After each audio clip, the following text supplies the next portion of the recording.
My friendship to all of you precludes my involvement with any one of you. But if you wanna make love, then I do too, and I'll be right there behind you. All in the name of oh, all in the name of oh, all in the name of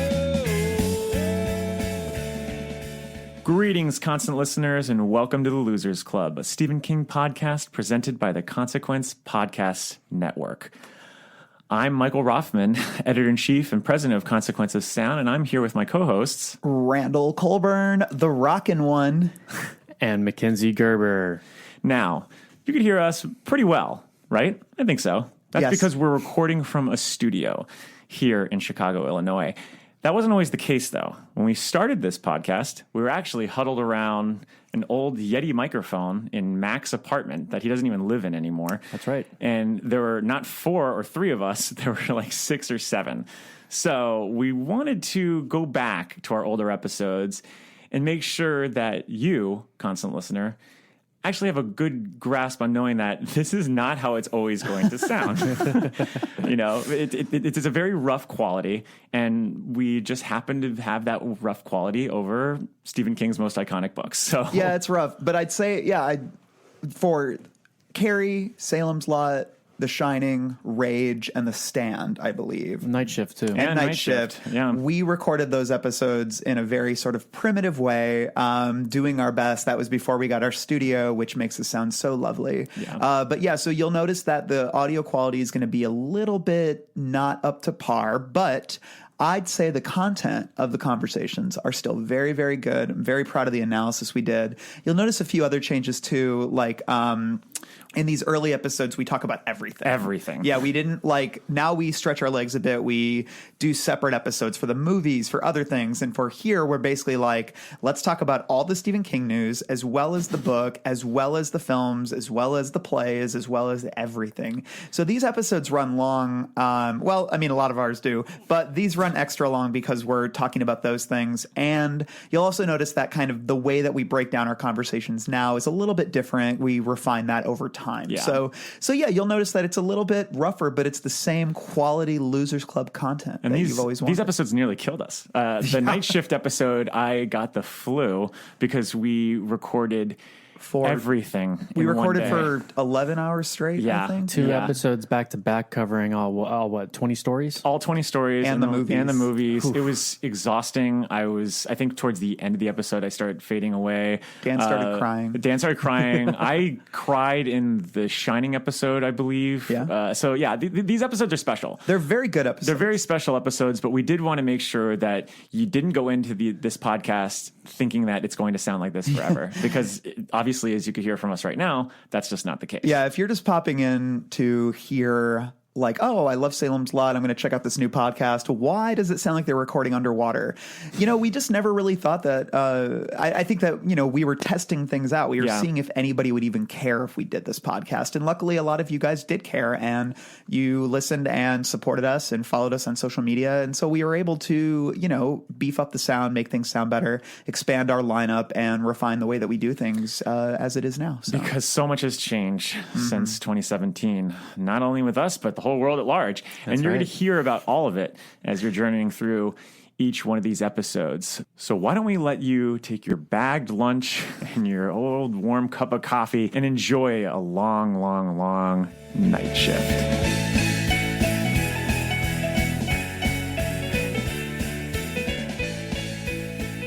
Greetings, constant listeners. I want to thank everyone for listening to our last 4 episodes. Or 2 weeks ago, we did Rage, everyone's favorite Stephen King book. So thank you all for listening to that, for your comments, for engaging with us. Again, we really appreciate you guys leaving iTunes reviews, joining our Facebook group, chatting with us. As you see, we all like to respond to you guys. Sometimes we all respond at the same time, and you get 3 messages from the same account that are all very different. But we really appreciate it. We love engaging with you guys and chatting and everything.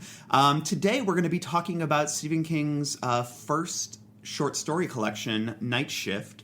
And so we're going to switch up our format a little bit. We're actually going to be ranking we've all kind of taken the entire Losers Club. We've, all ranked our favorite and least favorite night shift stories. We used a very sophisticated system to help rank these, and we're going to be going through them over the course of 2 different episodes, worst to best. So I guess you could say today's episode is the worst because we're starting from the bottom. But we'll be talking about the 10 stories today, and then 10 stories on the next episode, which will be coming out in 2 weeks. So, but we'll also be discussing the film adaptations for everything that we do, because as you know, we like to be exhaustive. We like to go deep.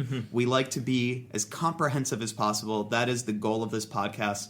And, we want to hear from you too, so please engage. But before we get started, let's all go around and introduce ourselves and discuss kind of how we first encountered Night Shift. Mike, do you want to start? Actually, let's twist it around. Whoa! We're gonna turn the tables.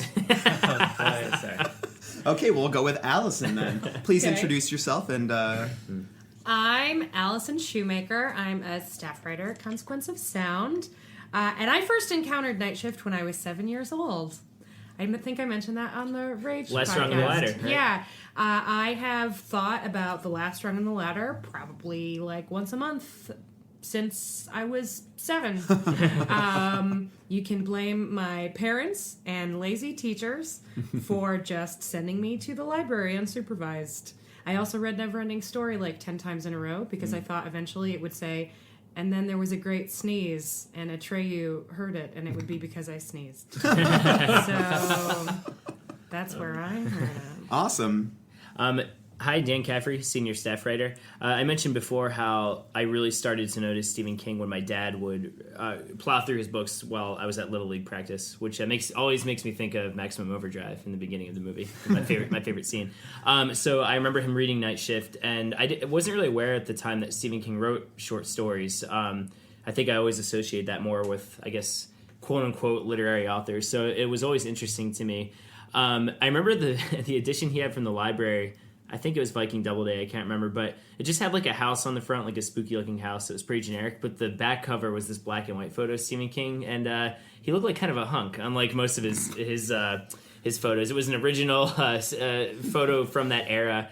I remember he had like a southwestern like blanket wrapped around him and kind of sandy hair, and I remember just being like, wow, the guy writes all these weird stories. He's a handsome dude.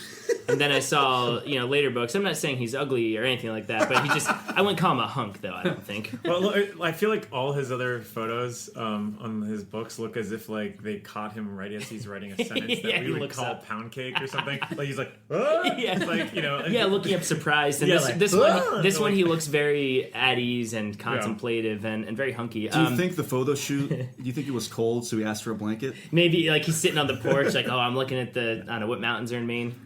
The Maine Mountains. The Maine Mountains. The Mountains of Madness. I thought you just said the Mean Mountains. Which sounds like something that would be in a Stephen King book. And so anyway, it always intrigued me, and I remember at the video store I would always peruse the horror section. And I in the comedy section I came across the movie Night Shift with Michael Keaton and Henry Winkler. Yeah, that movie's and great. I just assumed it was like an adaptation of some of the stories, but through this comedy bent, and because as we know, there are lots of adaptations that aren't true to the book at all. And so I remember just thinking that and then eventually watching it and being like, I don't think this They're is just Night making Shift. them into bold comedies. Yeah, and so it was a very confusing process. So I saw bits of the movie Night Shift first, and I'm like, wait, is the book like this? And then I read it, and of course I realized my blunder. So I had a very twisty turn to finally getting around to reading Night Shift. You might say that you were eventually correctamundo.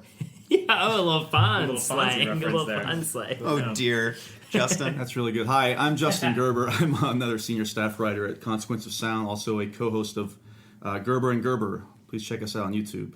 I'm going to go now after I made my plug. Goodbye. And just like every other story I feel like I read by Stephen King, the first time I read it was in 7th grade. I can recall reading the edition with the hand and the bandages. Oh, I'm the doorway. mine. And the eyes, too. the I Am the Doorway cover. Which you can see in the original Children of the Corn movie. It's sitting on their dashboard as they're driving. I don't think I noticed Yeah, that. I just noticed it. We'll be talking about the great Children of the Corn adaptation a little later on, or maybe even the next episode. We'll see. But again, 7th grade, and I knew I guess, more about Stephen King at that point. I knew that he had done some short story collections, and I was just as captivated now as I was back then. I still think this is a very strong collection. We'll get more into that spoiler territory later on. I turned it over to my brother. Hi, I'm Mackenzie Gerber, the other co-host of Gerber and Gerber. My first introduction to Night Shift, well, the book I just read for the first time last month. I did not read any of these Stephen King books before ever. I'm kind of a Stephen King book virgin, if you will. I did, however, I guess my first real introduction to it is was the cover at Blockbuster for Graveyard Shift. The skull? The skull with the hard hat. That's really the first thing I remember from this series, unfortunately, and we'll get into that soon. But so I loved it, and I'm really excited to talk about these stories. Cool. Mike?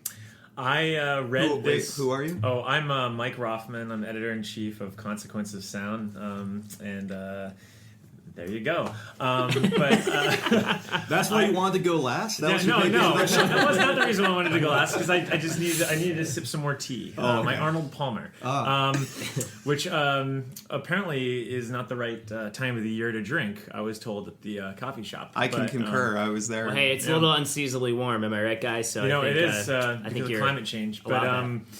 anyway, I read Night Shift 10 years ago. It's actually my 10th anniversary because I read it when I first moved to Chicago. And so it was interesting because I had read a lot of Stephen King in South Florida, and I wasn't really, I mean, look, Illinois is not Maine, but it's a lot more similar than South Florida. So being able to live up here and see the seasons, I feel like I was able to kind of understand, stories like Strawberry Swing, or no, not Strawberry Swing. Spring? The Coldplay song? Spring, yeah. I keep getting the two mixed up. I think Chris Martin's the killer at the end of the short story. Spoiler alert. But I was able to understand those stories a little bit more, and so it was really kind of my. It was kind of a reawakening for me with Stephen King, because I had just read that miserable book, Doom McKee, and That's a Florida book. and that is a Florida book, and I was not into that one. I recognize a lot of these stories, obviously, from the movies growing up. Whether it was Children of the Corn or even Cat's Eye, because I was a huge fan of Cat's Eye as growing up, because I just love anthology movies. So being able to kind of read the original versions of these was a lot of fun. It's funny that you say that about the seasons, because that was something I noticed this time around reading it. One for the Road and Gray Matter. I mean, they Winter. They play up winter a lot. Even Strawberry Spring. Yeah. I almost said swing too. But it's something that it's like this running theme that I really didn't notice until this time around. So pretty cool. My name is Randall Colburn, as I said. I actually, I went through sort of a King binge at first my school library, and then they only had a certain amount of books. So then my local library, and I actually had an old Signet edition that had a bunch of eyes on it. Oh, cool. It was a blue cover, and then it just... It had a lot of Wi-Fi codes on it, too. It just popped up. and then it said, from the author of Carrie and the Stand, and then it just said, Night Shift, Excursions into Horror. Whoa. And I was very spooked out, but it was just a blue book with a bunch of eyes on it, and I Am the Doorway reference, just like the hand one, which I've also seen. But yeah, I remember the cover of that was very freaky, and I remember putting off reading it for a while, because I guess, I guess I just thought that short stories didn't have the same merit as longer ones, because the first Stephen King book I ever read was The Stand, and I loved I loved the long ones. I think I just trained myself early. So, and then when I first read Night Shift, I was really young. I was probably 7th grade, somewhere around there, and I remember I didn't really appreciate it. Like, I reread it as I got older, and then even just rereading it for this podcast, I came to appreciate it a lot more. I think when I was younger, because I knew they were short stories, this is sort of weird, but I almost had less patience if I wasn't gripped by it in the first couple pages, and it seemed like it was I'd look at how long it was in the table of contents, and I'd be like, I'm just gonna skip this I'll one. skip Jerusalem's Lot. Seriously, when I was a kid, I couldn't get into the Lovecraftian aspect of that, whereas One for the Road I loved when I was a kid. But for me, I was a real horror hound. I wanted the goods early on. I didn't want the buckets of blood. I wanted buckets of blood. I didn't want existential horror, So, and I remember Last Rung of the Ladder and the woman in the room. When I was a kid, I was like, why do I care about this? There's no monsters. There's no monsters. And then when I got older, I'm like, oh, this is amazing. so yeah. But yeah, so that was all how we all sort of first encountered Night Shift. But before we dive deep into these stories, we're going to go through them one by one. We want to take a moment to see what's new in the world of Stephen King with a little section called Needful Tweets. He's not a human being. No! Don't you see what he's done? Kill them all. Let God sort them out.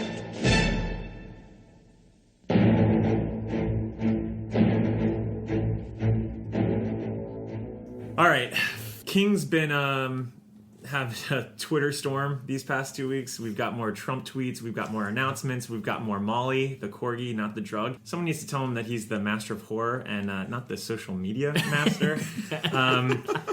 Based on these batch of tweets, it seems that he likes to play, a bunch of different roles. He doesn't like to just be relegated to being an author.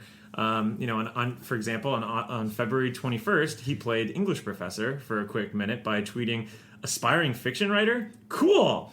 Here are 2 phrases you must never use. Quote, for a long moment, and quote, for some reason. Find another way." He even offered a couple examples and then gave a smart-ass rebuttal to his followers by saying, "For some reason, it took me a long moment, a very long moment, to look at all the responses to my last tweets."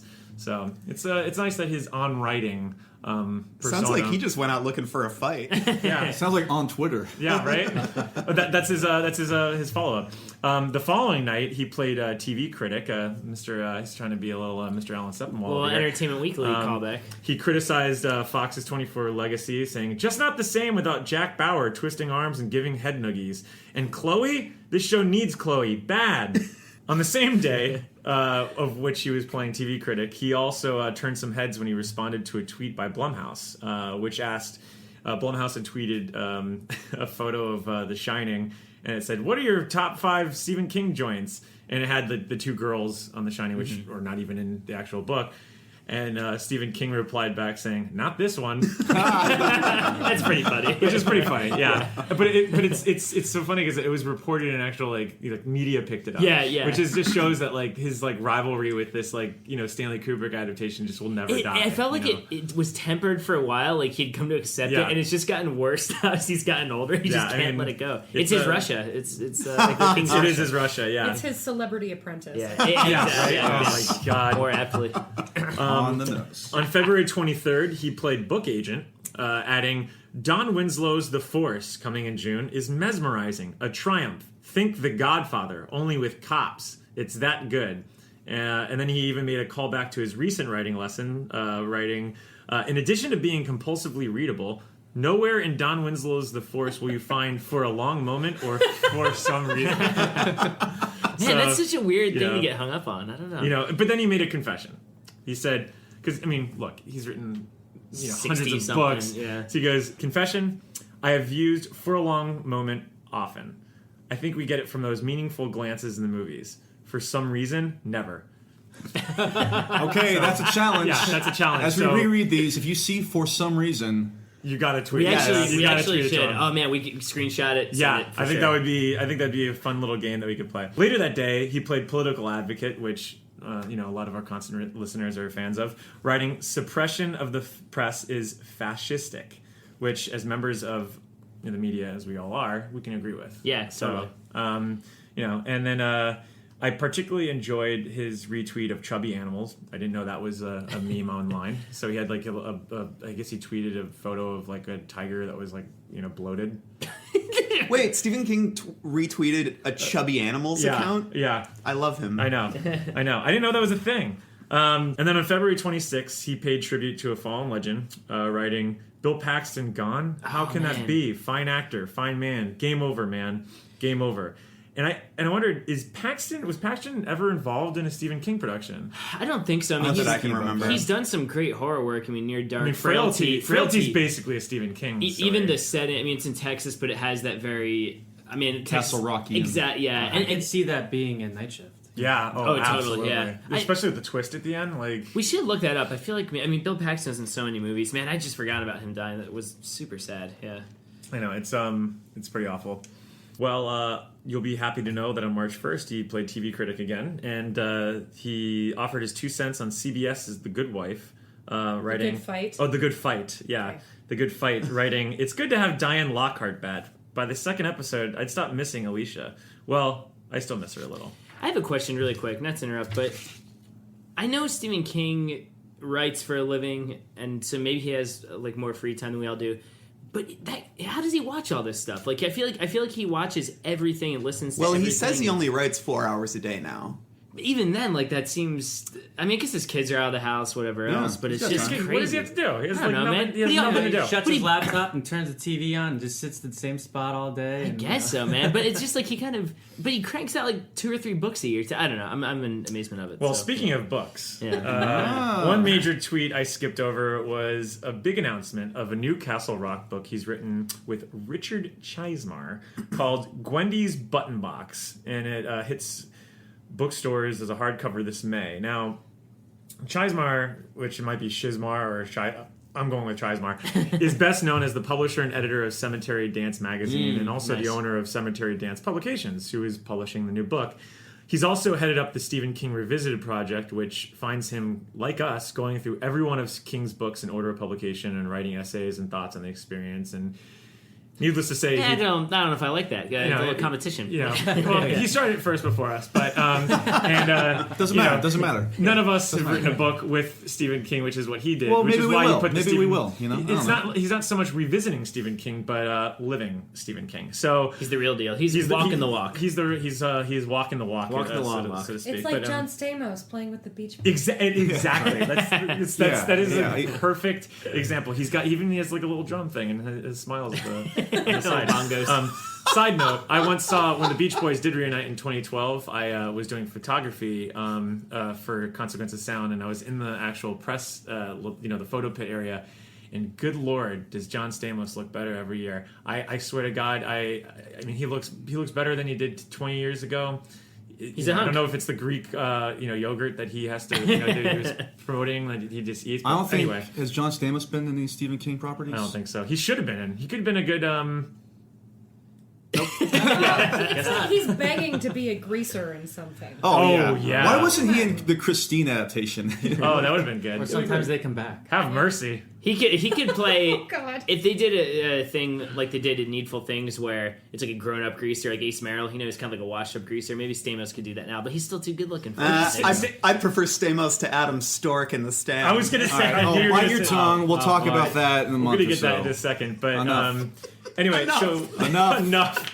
Adam Stork is. We got some Stork Yeah. fans. I'm Here. a We got some Stork- Stork. I'm a Stork defender. We'll get to that, though. Oh, interesting. I will also add that John Stamos' most recent TV project was Scream Queens. Ooh, Oh, that's So he does have some horror projects floating around. Got to get the Stame and Uncle Steve hooked up, I think. That's, We'll have- Also, he probably Uncle bathes Jesse and Uncle in Steve. blood every night, Oh, yeah. and that's why he looks the way he does. We're gonna have a Stamos spinoff podcast in the future, so that'll be a good one. And that's a wrap on Needful Tweets, folks. Yeah, obviously lots of news, very exciting. But it's time to get away from the future and dive back into the past, because sometimes they come back. I should clarify. We are going from worst to best, and I just spoiled it. The worst story in Night Shift, according to this Losers Club, is a little story called Sometimes They Come Back. Let's just talk about the hook first, I guess. The main thing is it's about how the dead can't rest. Teachers got to contend with new students who strangely resemble a gang responsible for the death of his brothers 16 years earlier when they were children. One by one, they replace recently deceased students, and the haunting becomes a little more violent as it goes on. There's a discussion of, this kind of talks about the haunting of somebody's past. It deals with resurrection, the loss of a family member, and how that can just stay with you for the rest of your life. This book, or this story, is actually pretty good for, I would say, Like 70% of the way through. It's the last 10 or 5 pages that it just gets And crazy. let me tell you where it goes off the rails. His wife discovers Jim reading a book called Raising Demons. Nothing is. They don't talk about him going to the library. They don't talk about him, going to anybody to discuss research. He's just sitting in the living room reading Raising Demons, and it becomes a mess after that. Really, I don't know. For me, it's like the way that I would describe Sometimes They Come Back, which is a story that I don't like the story, but I love the idea of the story, and I love the way that sort of these uncanny figures that exist at another time begin showing up in his classroom, and the idea of like trauma that is somewhat unrecognizable because you've blocked it in a certain way. Like the idea that when these kids show up in his class, he doesn't immediately go, oh my god, like these are the guys who killed my brother. There's like that creeping sense of something is off with them, and there's the tickle in the back of your mind that says who these people really are.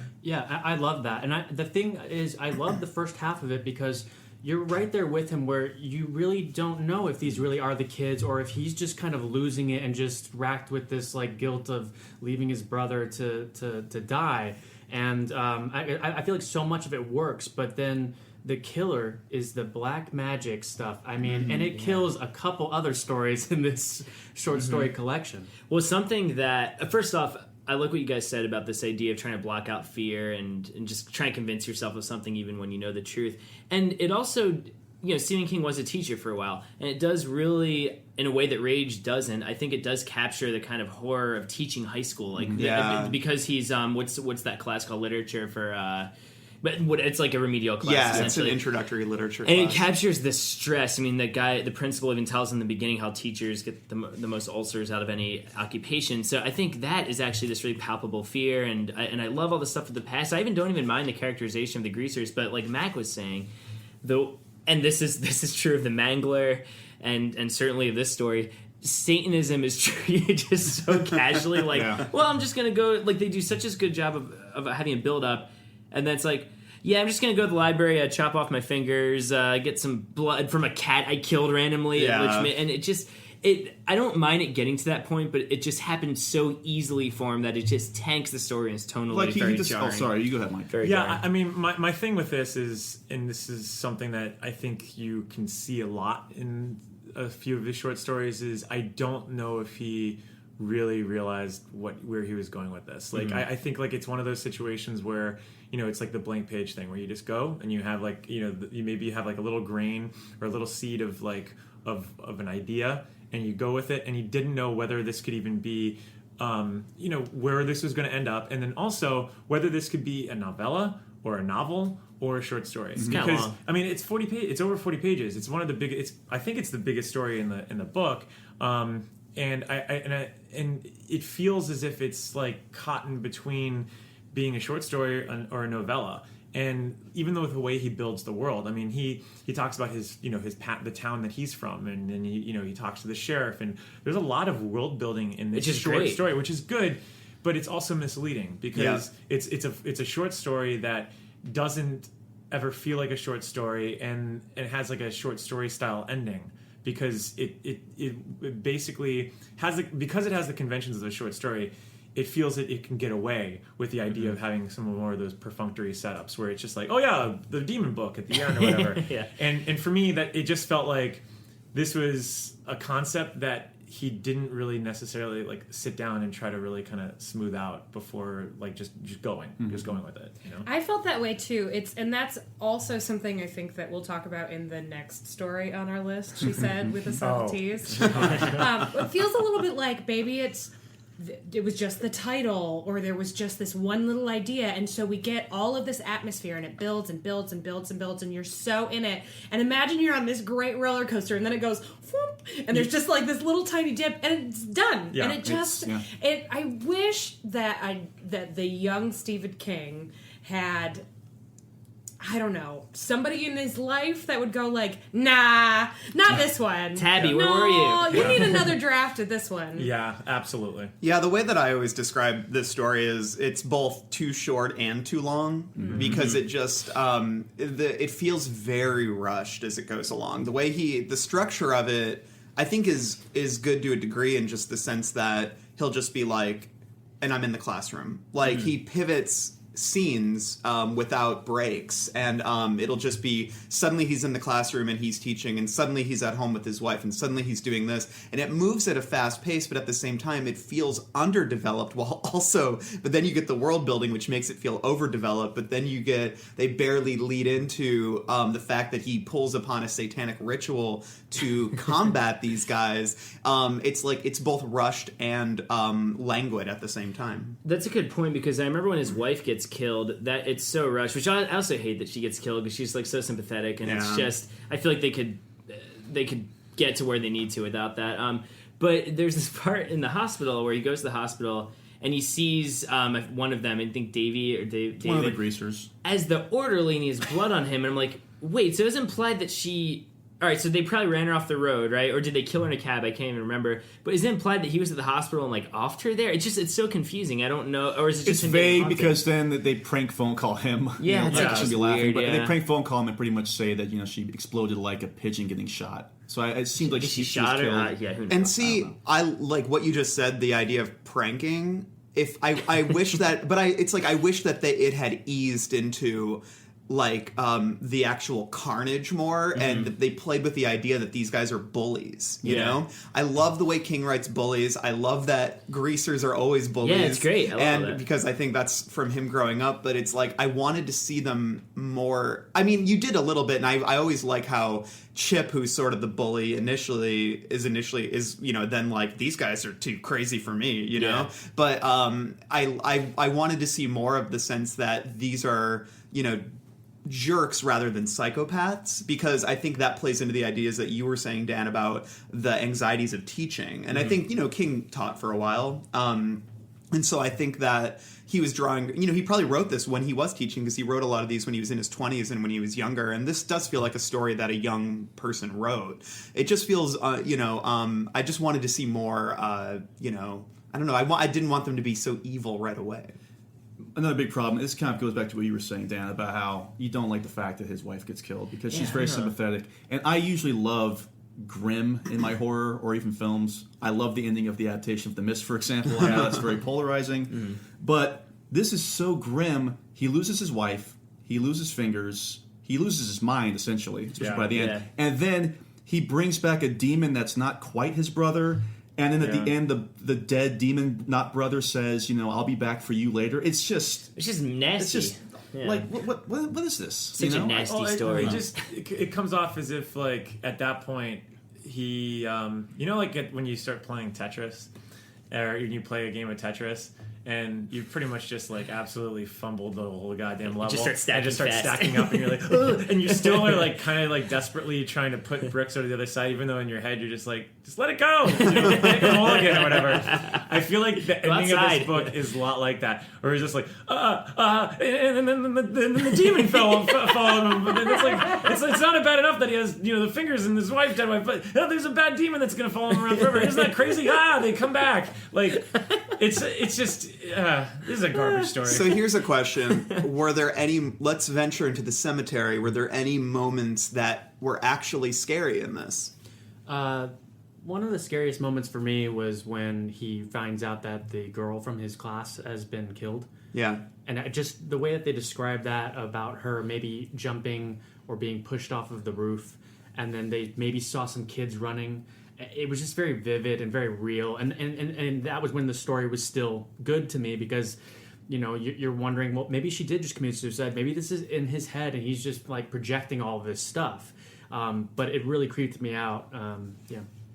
There is an unnerving quality to the death or disappearance of all the students. I remember, correct me if I'm wrong, but I believe Chip, they say he just disappeared, right? Yeah, his stepfather. I think he ran away. I got the idea that he hightailed it. That he. Well, I like the ambiguity of it. Sure. I think that's really neat, and I think that the three greasers who come back do cut sort of a cutting, imposing sort of presence, if only because I think. If there's one thing King really conveys, it's that the main character is genuinely scared of them. Yeah, and that's why it's such a bummer that they get dispatched so easily at the end. As far as the cemetery goes, though, it's a really minor detail, but I haven't seen the movie in forever, which I know is horrible. But I remember when they showed at least in the box, they still look very much like the 50s greasers. And it was really unnerving to me that King made a point of saying that, no, they're wearing like 70s clothes and their hair's longer, and that really does play on this idea of he doesn't know. I mean, he knows, but it's easier for him to convince himself that they're not. And like just them looming in the hallways was like, yeah, they felt like a palpable force for much of it. You guys touched upon some pretty eerie moments of the story. Again, like the whole paranoia of recognizing somebody but not quite recognizing him. Am I losing it or not? But there was a little part that reminded me of something from Alvin Schwartz's Scary Stories to Tell in the Dark. And it happens when Jim is talking to this old cop who was there for him when he was younger. Who's also creepy. He's like, oh, you still like those pies? Yeah, I'm now reading about Pie a la mode right now. Oh, is that what it is? Okay. But that's not it. That's not it. So Jim says, so the kids who come back claim to be from Milford High.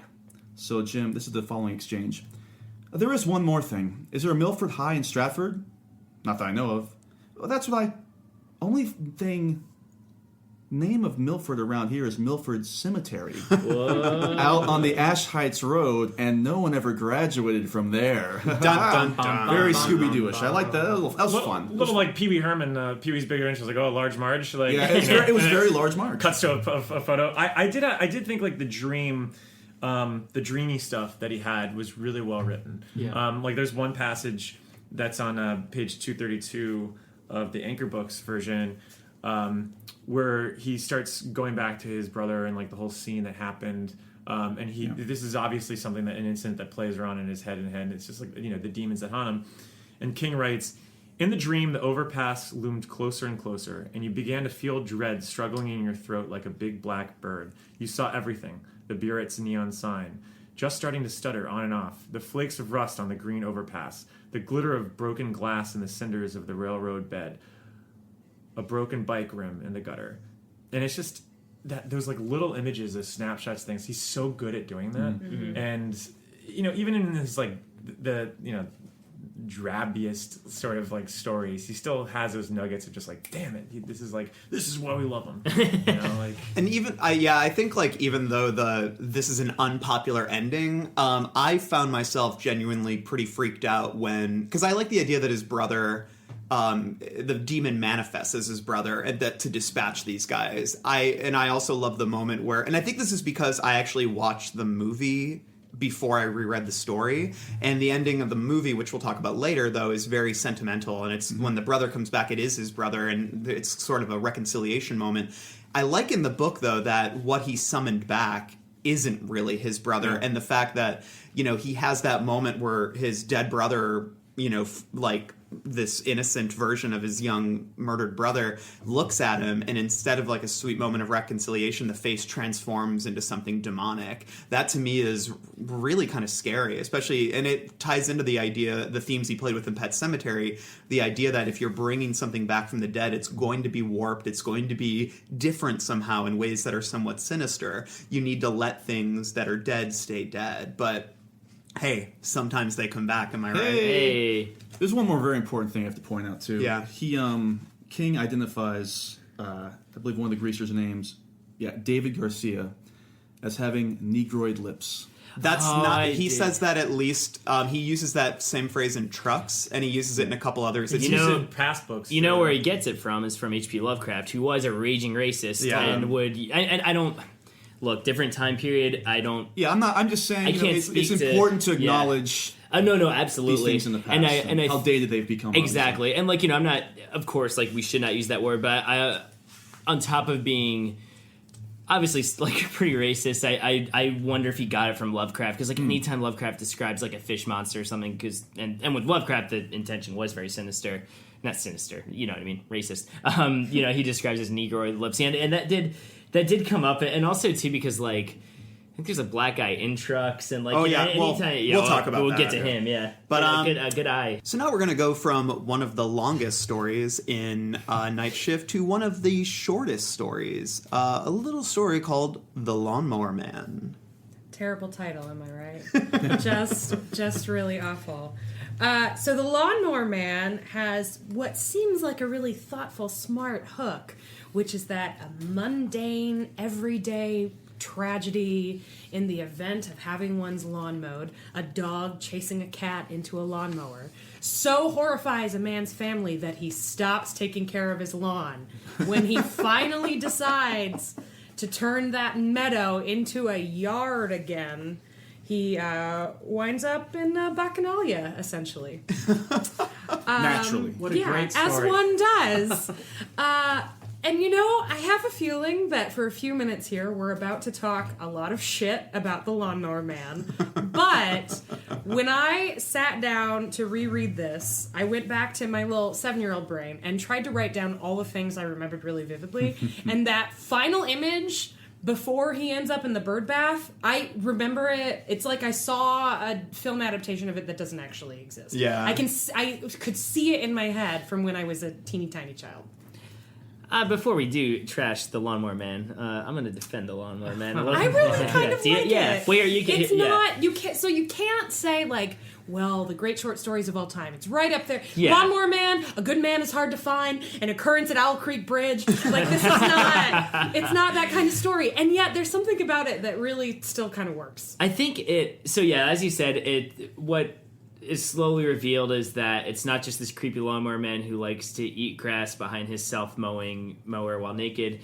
He's doing that because he's a goat, like a satyr. He has cloven hooves, and he even goes as far to say his boss is Pan, right? And that he actually would let the guy off the hook at the end if the guy didn't call the cops on, but instead he becomes the sacrifice. I think all that is explaining it a little too much. Like, I'm like, I don't need to know that this guy's a fucking satyr. I don't need to know that he works for a pagan Greek god or whatever else. So I think that does definitely hurt the story and just makes the concept a little too outlandish. I think if Stephen King had just stuck to the idea of this really conservative guy being freaked out by this dude who crawls on his belly naked and eats grass and dead gophers, that would be awesome. I don't need to know why the Lawnmower Man's doing that. Like, that's creepy enough. Then he calls the cops on him and the Lawnmower Man kills him. I don't need to know that he's a satyr. I think for me, the only fault of this story is over-explaining and just getting into a concept that's very, very silly. Well, it's such a short story, and then so the over-explaining is that much more apparent. Yeah. And that much more even annoying. It's just, for me, I love the surrealistic qualities of it. Mm-hmm. Like you said, the spookiest parts for me are just this guy with hooves, I guess, and green cubes, and just stuffing grass into his mouth. Like, I don't really care about the lawnmower coming to life and killing anybody, but that stuff always disturbed me. Mm-hmm. Yeah, I think for me, I actually like all that he's a fucking goat and shit, only because it's like this story. It goes further than you think it's going to. Oh, it's nuts. This was a story that only could have been written on major amounts of drugs. Yeah. And that's what I love about it, is that I don't love it. It's not a good story, especially compared to the rest of it. It's just, it's so insane. And I like that the themes are so apparent. It's about some conservative being scared of paganistic orgy, and he probably wrote this in the 60s, right? Yeah. So it's it was probably his parents reacting to, the hippie movement and kids fucking and doing drugs all the time. Yeah, and Stephen King was a huge fan of Arthur Mason's 1894 The Great God novel, Pan. The Great God Pan. Where, and he also regards it as one of the greatest horror stories ever written. So this is kind of like one of those little passion stories. Yeah. So you can't get too much on him about it. I mean, it's a weirdy story, but also many people thought that Pan died to give way to the birth of Christ, which is why a lot of people view Satan with hooves and animal attributes was the Lawnmower Man Satan. That's interesting. And I feel like, this is his kind of ode to that story, and whether it hit the mark or not, I don't know. I don't think it did. I'm surprised King did just come out and say, he's Satan. Yeah. He explained literally everything else that had to be explained.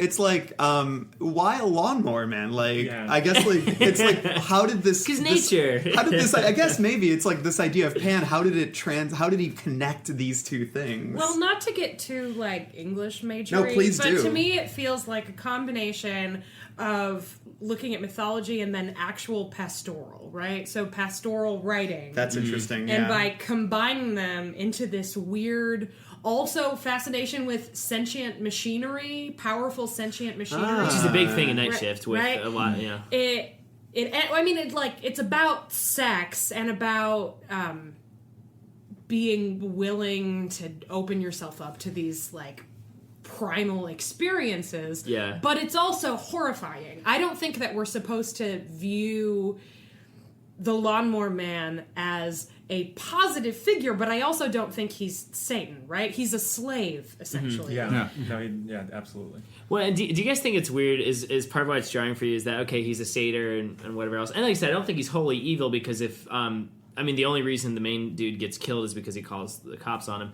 Because he's a total square. He's a square, yeah. But I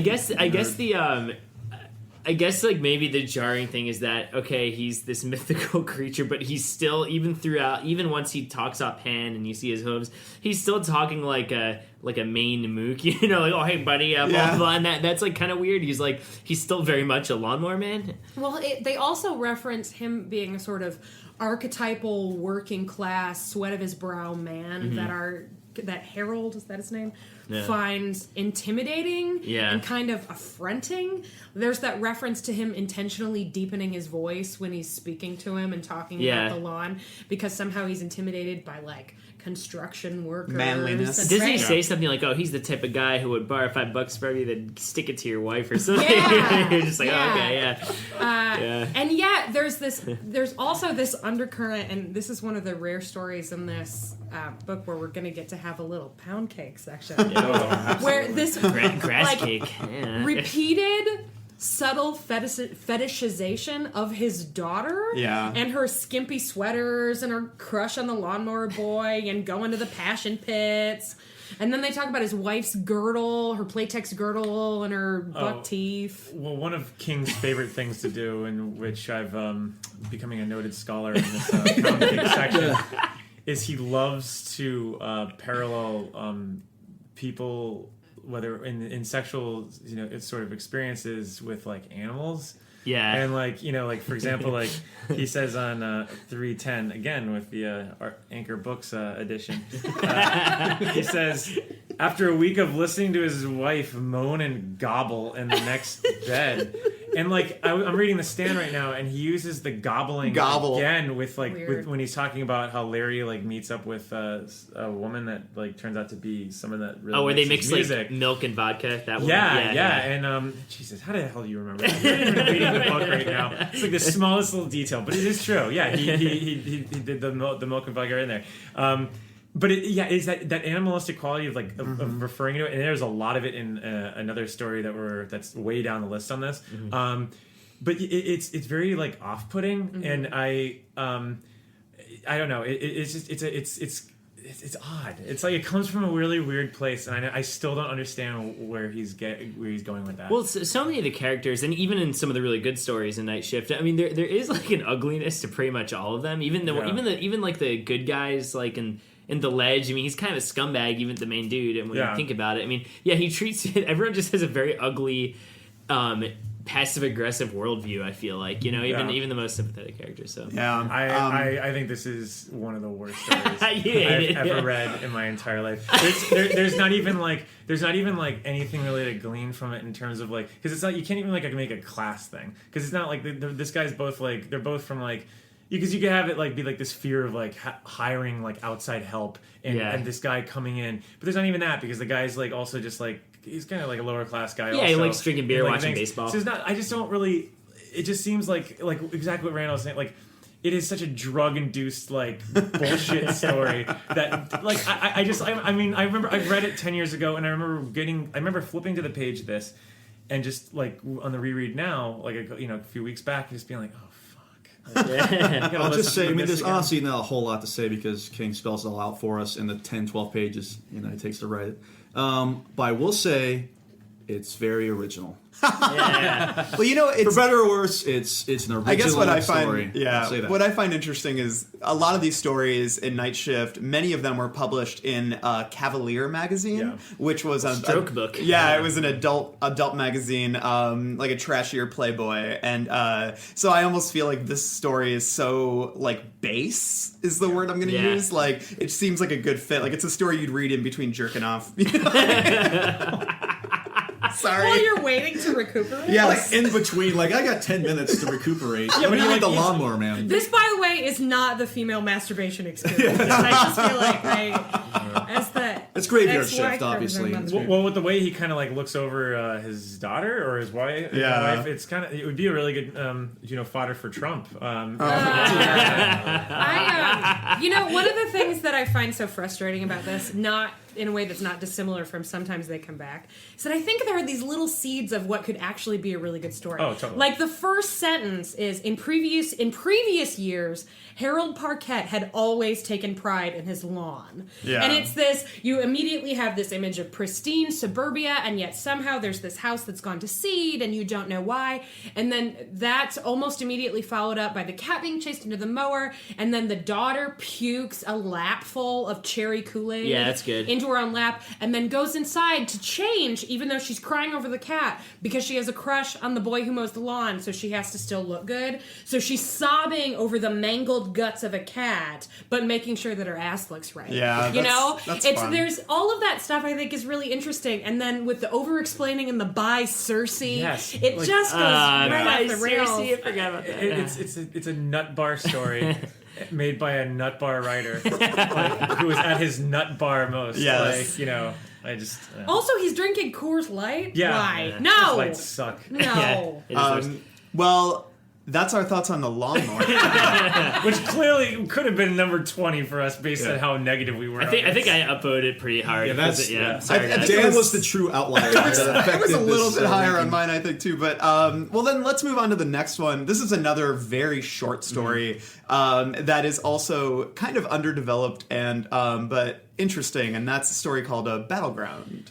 Yeah, so the hook of Battleground is that we have this hitman who has just offed a toy maker, which is very strange to me. And whoever his loved ones are at the toy maker, I think it's his mom, sends a G.I. Joe footlocker full of sentient little soldiers who proceed to attack the guy. As on a purely narrative level, it's kind of interesting. It's neat to see this guy who's very skilled in combat have to square off against these little toys, and it really does get at how frightening that would be. I mean, I love the idea that the helicopter comes at him and slices his finger, and I like that the bullets don't kill him and all that. So I do like the action quality element of it. It's very reminiscent of a Richard Matheson's story called Prey. It has the voodoo doll. Have you guys seen that movie? Oh, The 70s movie, Trilogy yeah. of Terror. Trilogy of Terror. It reminds me of that in terms of how they go after him. My main issue with this is, once again, the ending. It just kind of ends. But what are your guys' thoughts? The thing I think I had this ranked a little higher myself. Yeah. I because definitely had it yeah, ranked because higher. the thing is, this does not take itself seriously No, at no. all. Yeah, From the no. beginning right down to the final button where it says, "Oh, also featuring a nuclear warhead." I think the button is maybe my problem just a little bit, because so many of these stories have these like gotcha moments, and to me it's just kind of like I like that the soldiers end up killing the guy. I like that his ego gets the best of him, but I just kind of hate that, like, oh my god, what happened up there? Like, oh, there's a thermonuclear weapon. It just seems like such a lame twist. I will say don't though, know. that's what I love about your typical scary story is they can kind of Yeah. get away with those. It was never there, or or it was Milford Cemetery from Sometimes They Come Back. So Yeah. I don't know. I enjoyed that. Yeah. Yeah, I absolutely agree with you, Justin. I this was probably the fastest read I had in the book, just because it rolls so fast through the action. I mean, you're basically just watching like the best parts of Die Hard. Like, Yeah. I mean, he gets out the window, he goes out he goes through he has to go through the bathroom, and he like fixes his wounds and everything. Like, I had so much fun with this story, and I think that it shows King a different side of King that knows that he doesn't have to. I mean, because there's like some horrific moments in this, Yeah, sense, some just scary because the moments. idea of it being like, oh my god, they're alive or whatever. But it's also like it's a strictly action story. I mean, like Yeah. it is a total action story, and like I think he really sells it, and I agree with you on the button for the most part, because we always joke about that, Yeah. And It's just not a big like, enough twist. For It's me, like I it's guess. like next time you're driving type thing. But like I really think it earns it here because there is such a it's so ludicrous Yeah. that at the end it had to have some sort of kicker that Yeah. you're gonna go with. Oh, got me again, Steven. Yeah. You know, Yeah, and my only note for this story was sucked. I disagree. I disagree. No, Disagree. and the thing is that I'm also reading this for the first time now, and so like all I could think of was like Small Soldiers and Toy Story, and Small because Soldiers. it doesn't take itself as seriously as it should. I mean, if it was really dark and gritty, like something else is that we'll talk about later when we get to the adaptations. But I just felt like it didn't do it for me. I couldn't take it seriously, and I know you're not supposed to take it seriously, but I felt like that was the problem. The issue is this, Mac, is that the bottom line is this came out in the 70s, and those movies you mentioned came out decades later. So you've got to look at it as, this was actually way before Toy Story happened. Toy Story! Or Small Soldiers, and two, I've already lost my train of thought. You go. It does not, however, predate Babes in Toyland. I will have. Oh, well, that's very true. The horrifying Babes in Toyland. That freaked me out. That's not a play. Then there was the like '80s remake with Drew Barrymore that you could get at McDonald's. And the '90s alt rock band Babes in Toyland. Oh, yeah. So I'm one of the other people that just did not care for this one at all. I'm not sure I would say sucked. End of list. That was very Trumpian of my brother, and I just, how dare you? No, it would have been sad, and then like 6 exclamation points would have been very true. Sad. I don't care about the action at all. I'm more first of all, I shouldn't get caught up in details, but this dude is a terrible hitman. Yeah, that's you true. get your orders and you dispose of them in the garbage disposal. I Come agree. on, I agree. $10,000. You should be making way more money than that, even with inflation. Anyway, I just don't care about the action, and it felt to me like if this is a story about revenge, why isn't there any revenge in it, right? Like, if this is someone getting his comeuppance after a lifetime spent doing evil deeds, it just didn't do Well, he it gets for me. killed though. I don't know. It's revenge. It's a spy versus spy thing. But it comes down to it. that's It's a good like, point. you don't really have to think too much. It's just one side versus the other. And my thing is, look, I grew up loving the Boxcar Children, and yes, I'm going to relate to this. I want to relate this to the Boxcar Children, and this is how I'm going to do it. I love how Benny and his brother and sister, Violet, and I can't remember the other one, Henry maybe, and then there's another fourth one. I think all one the was kids, named Boxy. all the kids they lived in this Boxcar Children, and they had to they had to kind of resort to their means. And they had to, they find like the different like spoons and the forks and everything like off in the distance, and they come back and they forage and they come back. They have to survive and they have to go on their means. Now, our character here in Battleground reminds me of that sort of desperation of survival, Being like resourceful. having to be resourceful, having to use your means like around, like the round, whatever you have at your disposal, and I credit the Boxcar Children for wiring that into my head, because I've always loved that in every story growing up, and even now. And so I had a blast watching this character trying to figure out how the fuck he's going to solve, like, to defeat these little army men. And I mean, think about it. You have to really, like, yes, it's a ludicrous premise, but also you have to think about the fact that he's never in a million years did this hitman ever think like, well, I got to train for fighting these little toys. Like, so he has to kind of rethink the way he has to fight these things all in 1 second. Like, and I think that sort of mentality is kind of fun if you really just buy into it. Like, but I could also see it in your point where it's like, why am I reading like about a stupid story about like a hitman we have no idea about, and that has this threat that's crazy. First of all, I'm not familiar with Boxcar Children. But it's great. Oh, you're lost. Wait, but I only Boxcar Racer, as we all know, Tom DeLonge's side project from Blink-182. That's another podcast we'll be doing in a couple weeks. He loves that in the doorway. But I will say a lot of this is also a precursor to. That's very funny. A lot of this is a precursor to the Full Moon Films. Puppet Master, Absolutely. in which the puppets kind of come back to enact revenge upon those who did. Yeah. Oh, I guess Children. it is very similar. And to again, Puppet Master. as we know, the great Puppet Master was robbed of its Best Picture Oscar. I think it lost out to The Last Emperor. I have But, I have we'll all let the Puppet bygones be Master bygones. action You do have all the figures. Puppet I have Masters. them all And there. I'm always scared by the guy in the red sweater because he has a small head. It's pinhead. kind of like, that's weird. Yeah, and I just felt like it was hard for me because it came right after like Boogeyman and Grey Matter, which I thought were like really like pretty scary, weird stories, Very visceral, and then all of a sudden it was just kind of like this like ridiculously light. Like, I mean, yeah, the violence is there, but I just didn't care. I was like, let's get to the next story. really love that you managed to connect this to the Boxcar Children.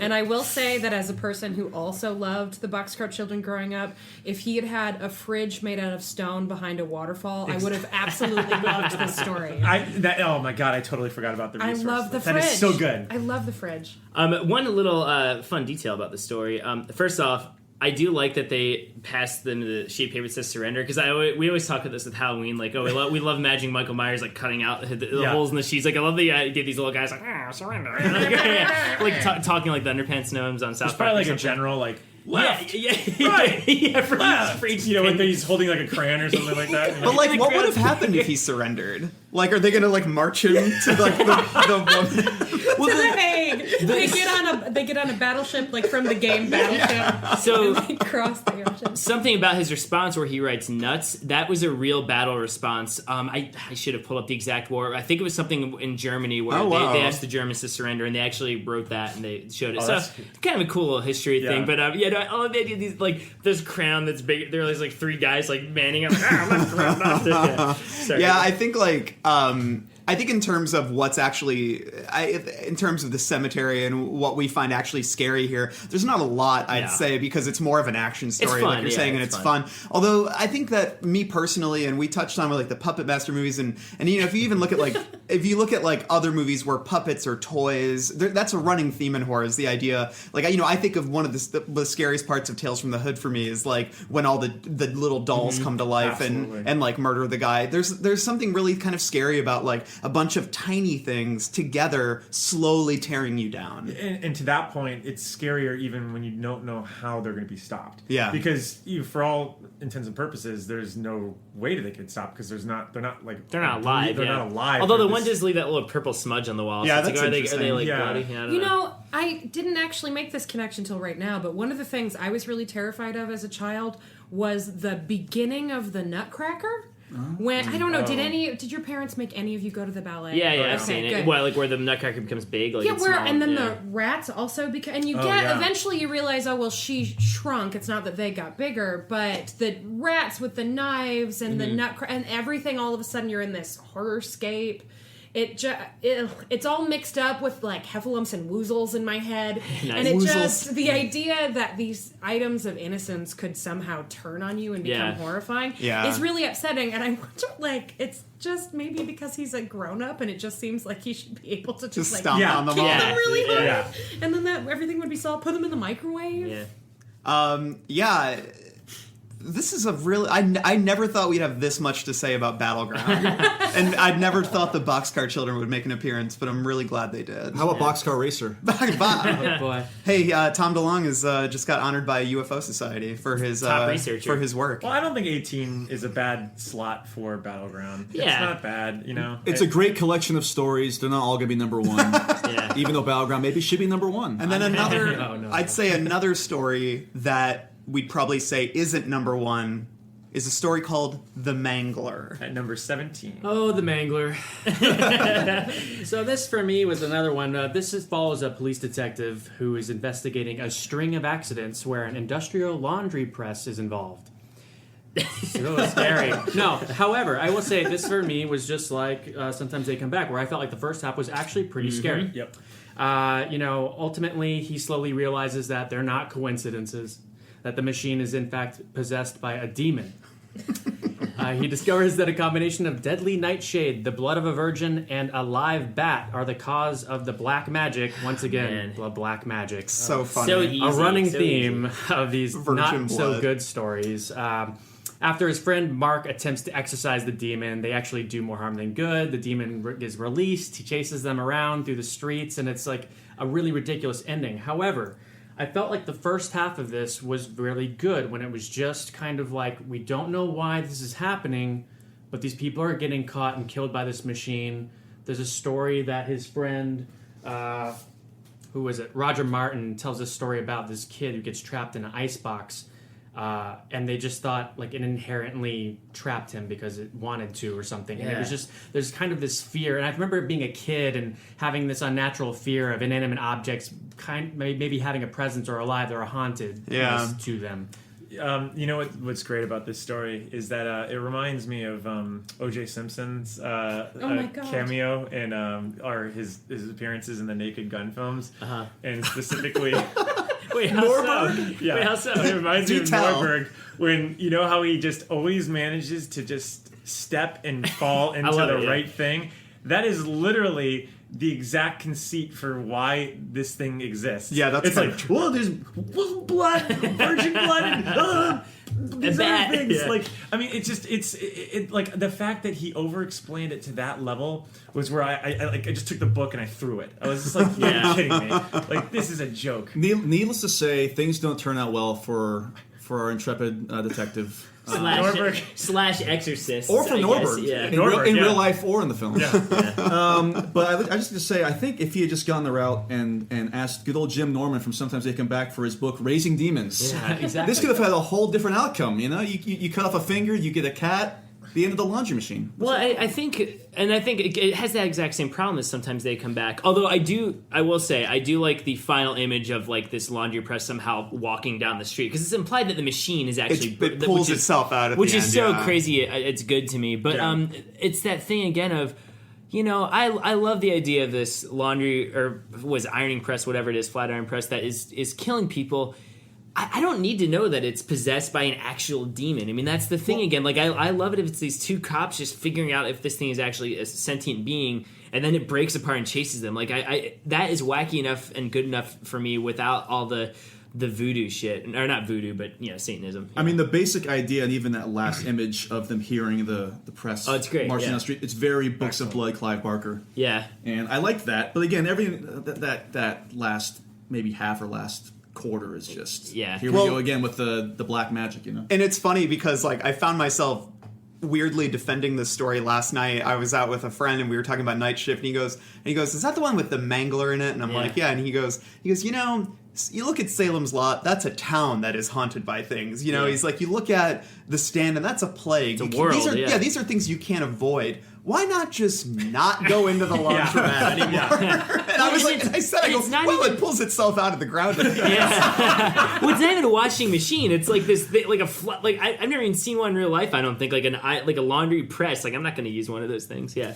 I mean, this is one that I have mixed feelings on. I think I agree that the beginning is really strong, and the end is bullshit. Was it Stevie? Can we blame this on Stevie Nicks? Is it maybe not drugs? Was he just listening to a lot of? Oh, he probably was- Wait, what? Wait, Black why? Magic Woman? Oh, Yeah. gotcha. Oh, wait, no. Gold Dust Woman is... Yeah. But there's Make witchy. Anyway. Yes. But one of the sections that really stuck out to me is when George Stanner is losing his arm. Yeah. And there's a sentence here that I found particularly interesting based on what we've already talked about. And it's, Dement made a moaning, gobbling noise in his throat the for gobbling. some reason. Not really, that last part's not there. Yeah, aside from the gobbling, I love that part too. Oh, that it's was awful. so scary. In He the best describes in it his elbow snapping, and I remember just like Yeah. grimacing on the train while I was reading it. And so there are some really effective body horror stuff going on Yeah. when Does they he get live? caught. Or not, George? I can't remember. Let me cut it off. Who cares? Yeah, Mike. I will say, again, this is a classic case of King having characters that are just so willing to suspend disbelief, Yeah. like, so fast. oh, they accept it right away. Oh, They're it's like literally like he's talking, like the Hunton's talking to the inspector or talking to Martin, and he's like, "Oh, I have this icebox thing." And it's like, "Damn it, that's it." Like, and then what's great also is that like King, the way he writes this is I feel like he usually, I mean, King is always a really good grasp on being able to write small town folk. Yeah, I felt like these characters walked out of like a high school play. There's a part where there's like, or not even like a high school play, but like a CBS show, like a cop show. It's just like there's one part on page 121 on the Anchor Books edition, in which he goes, "You're describing an impossible accident," Hunton said. "No, only one we don't understand." He paused, hesitated, and then said, "I will tell you one thing, Hunton." It's just like, it's so just It's chestnut high dialogue. I think- drama for something. Yeah, I think like when I think about what's actually scary or effective here, I mean, I think that ties into the appeal of the story, which is that this isn't a good story, but it's very gruesome in sort of satisfying ways. And I think I loved it when I was a kid, because when I was a kid, I loved the gruesome shit. And I love sort of, the elbow snapping, people's arms getting ripped off, like the idea that when someone was pulled through it or whatever got pulled through it would be folded. Like that to me was like, or, whatever approximation of that the human body can endure. That to me is like the most satisfying part of the story. Yeah, I was going to say there are some genuinely chilling moments, and we did talk about the ending. And the thing that really stuck out for me is once someone goes through it, that the canvas, like the I guess the conveyor belt, just goes red. Yeah. That was super creepy to me. The sentence that got me was the mixed stench of blood and steam rose in the air.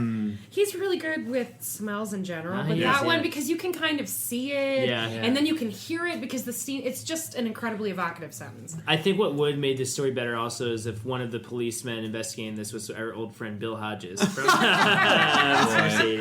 Bill Hodges' origin The story. more virile Bill Hodges. What is interesting, it does seem like there are like slight connections to certain King stories. Like if you think about it, like the refrigerator. And It. Yeah. Patrick Hockstetter in It, I mean, that's kind of, it's a loose Yeah. tie, but the refrigerator to me in many ways was like just as scary as I thought that was the the scariest as the part. Mangler. So, Because again, they don't have to explain it. Exactly. It's just there, and the stuff that happens is a lot more like it's that thing that King does so well, where he creates that realistic urban legend, and that felt very of like something I would hear at like a bar, some like crazy guy telling me I'd be going to a weird bar, but.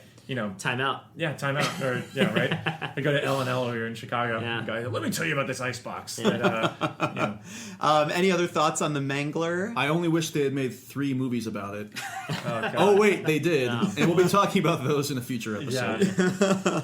Yeah, I think the Mangler, like I said, I think best remembered as a good source of good old-fashioned gore, but not this sort of thing that's probably going to haunt you in your sleep. Fitting at 17. Yeah. Yeah, I think that's good. Neither, I'd say, would the next story that has sort of a weird reputation based on its film adaptations, and I think most people don't remember actually what this story really is like, because it's nothing like its film adaptations, which is Trucks, clocking in at 16.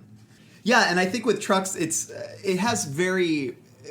Basically, it's just the story of a truck stop sort of in the middle of nowhere, a motley crew of locals kind of all trapped there, and they're all hiding out because all these trucks and vehicles and Machines in bulldozers general, and right? machines in general have all become sentient, and they're all basically hovering outside and wanting to run everybody down. And no explanation for it is given in the story itself, Which I love. Yeah, but which is funny though, because in both film adaptations, which we'll talk about in a future episode, that's the first thing they do almost, is like describe what it is. But basically, the story unfolds with them just trying to live, like wonder, do they have the food to survive? How long can they outrun this?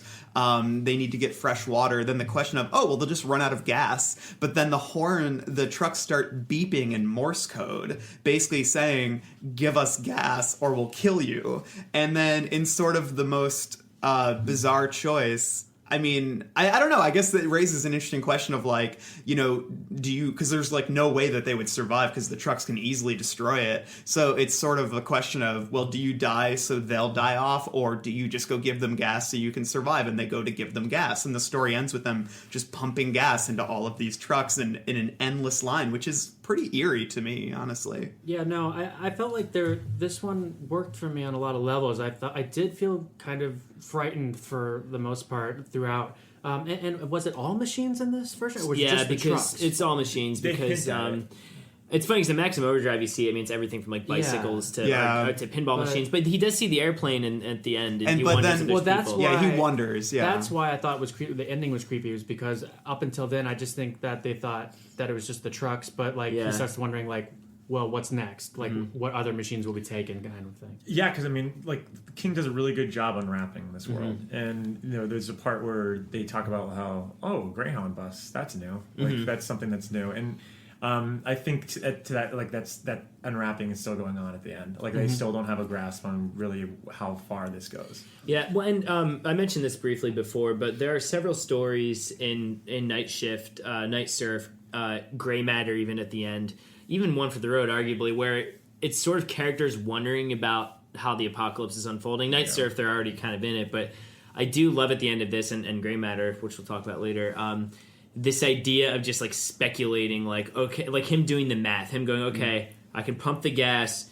even if we, but maybe at some point they'll all run down. But wait, are they going to be able to build factories? Can they build factories and build new vehicles? Are they going to pave the swamp? And that kind of like, no pun intended, that kind of like steamrolling of this idea that really freaked me out. I was on an airplane when I read this, and I thought about the plane thing in the end, and it starts making you paranoid in a really cool way. Yeah. And there are some flaws in the story which we'll get to, but You're like, who's flying this plane? Yeah. I go up front, it's just like it's just like a Wait. Are we criticizing the last couple sentences? No. I thought the way you said it, I thought you were saying like this. No, I'm saying he's on the plane. Because I was on the plane reading it. I was like, and he runs up and acts like it's like... No, but I was going to say about the what you were talking about him getting paranoid and thinking about the future and not even overanalyzing, but really analyzing what's probably going to happen, and the fear of going back to the caves. And there's this whole, I'll read this entry here, drawing pictures in charcoal. This is the moon god. This is a tree. This is a Max semi overwhelming a hunter. Ooh, that's cool. Not even that. So much of the world is paved now. Even the playgrounds are paved.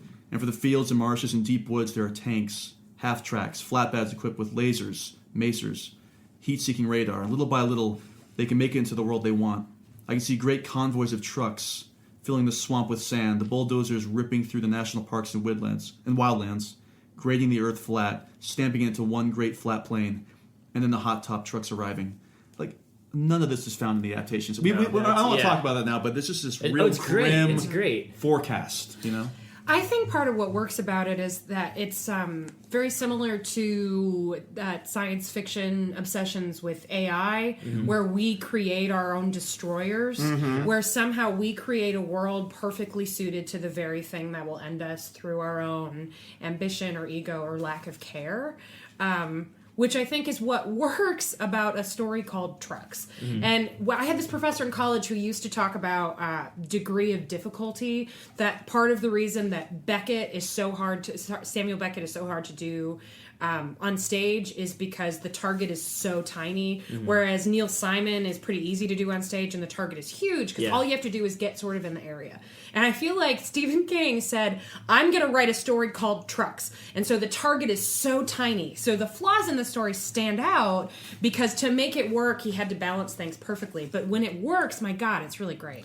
Yeah, I wrote that down too, that there's sort of a fear of progress going on here, the idea that we're creating our own destroyers. And not only have we created, like you were saying, like not only have we created things that can kill us, but they can literally destroy the world, like in the section that you read. And I love what you said, Dan, about the idea of like watching, like people speculating on the coming apocalypse, the idea that we've seen the beginnings of the formation of something that will blossom into something completely destructive and overwhelming. Another thing that I find interesting in Trucks is how he only names a couple of the minor characters. Snodgrass. Yeah, and I can't remember the name of the other guy.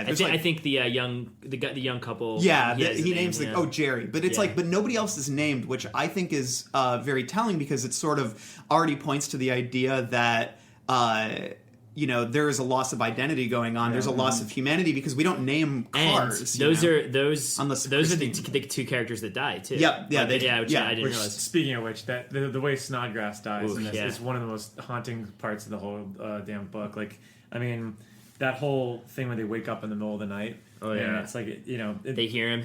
Yeah, and they hear him crying out there, and you just imagine him just like the trucks already know he's died, so they're just kind of revolving around and they're not going to waste the gas on him. And the humans don't want to go out there because it's just the idea that he's just calling out there alone. He's going to die alone, like under the moon, and the fact that you think that they would just go out and save him, they don't because they can't.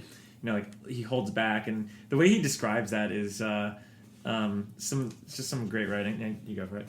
No, I love that part too. And if you have something, no, go for it. Because that was the scariest part. Yeah, was just this girl all of a sudden like saying, "Hey, I can hear him out there. We've got to do something." And then, our lead character's like, no.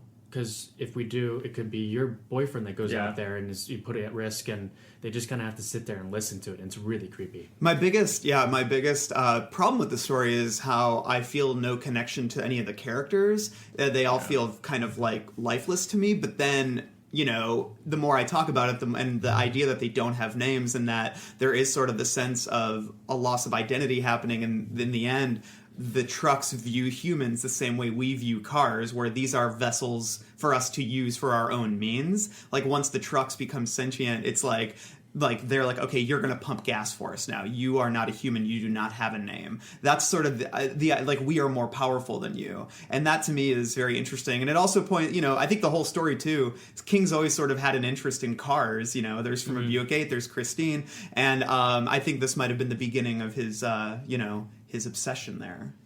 Can I ask a question of the panel? Sure. Of all of the inanimate, sentient objects and or machines, we'll say objects because then we can include the soldiers, which one is actually the scariest? Because I think it's the trucks, and that's why this one is the highest for me. But although the lawnmower man is really creepy. Oh, you're talking about of all the machines. Yeah. Because it's not a particularly short list. No, yeah. There are, Well, 5 stories in a collection of 20? It's interesting We've because gone through most of them. Dino De Laurentiis for a while was trying to. He had acquired the rights to all these Stephen King stories in the 80s. He was going to do an anthology movie, an anthology series called The Machines that was going to be like Trucks, Lawnmower Man, The Mangler, all that. Which, you know, I think of all the. Man, I think of this. Yeah, it probably would be Trucks. I mean, the Lawnmower Man, it's not the lawnmower that's It's scaring Trucks. me. Yeah, it's definitely Trucks. There is one truck he describes, it's a smaller one. It's not the main, like, tanker or whatever.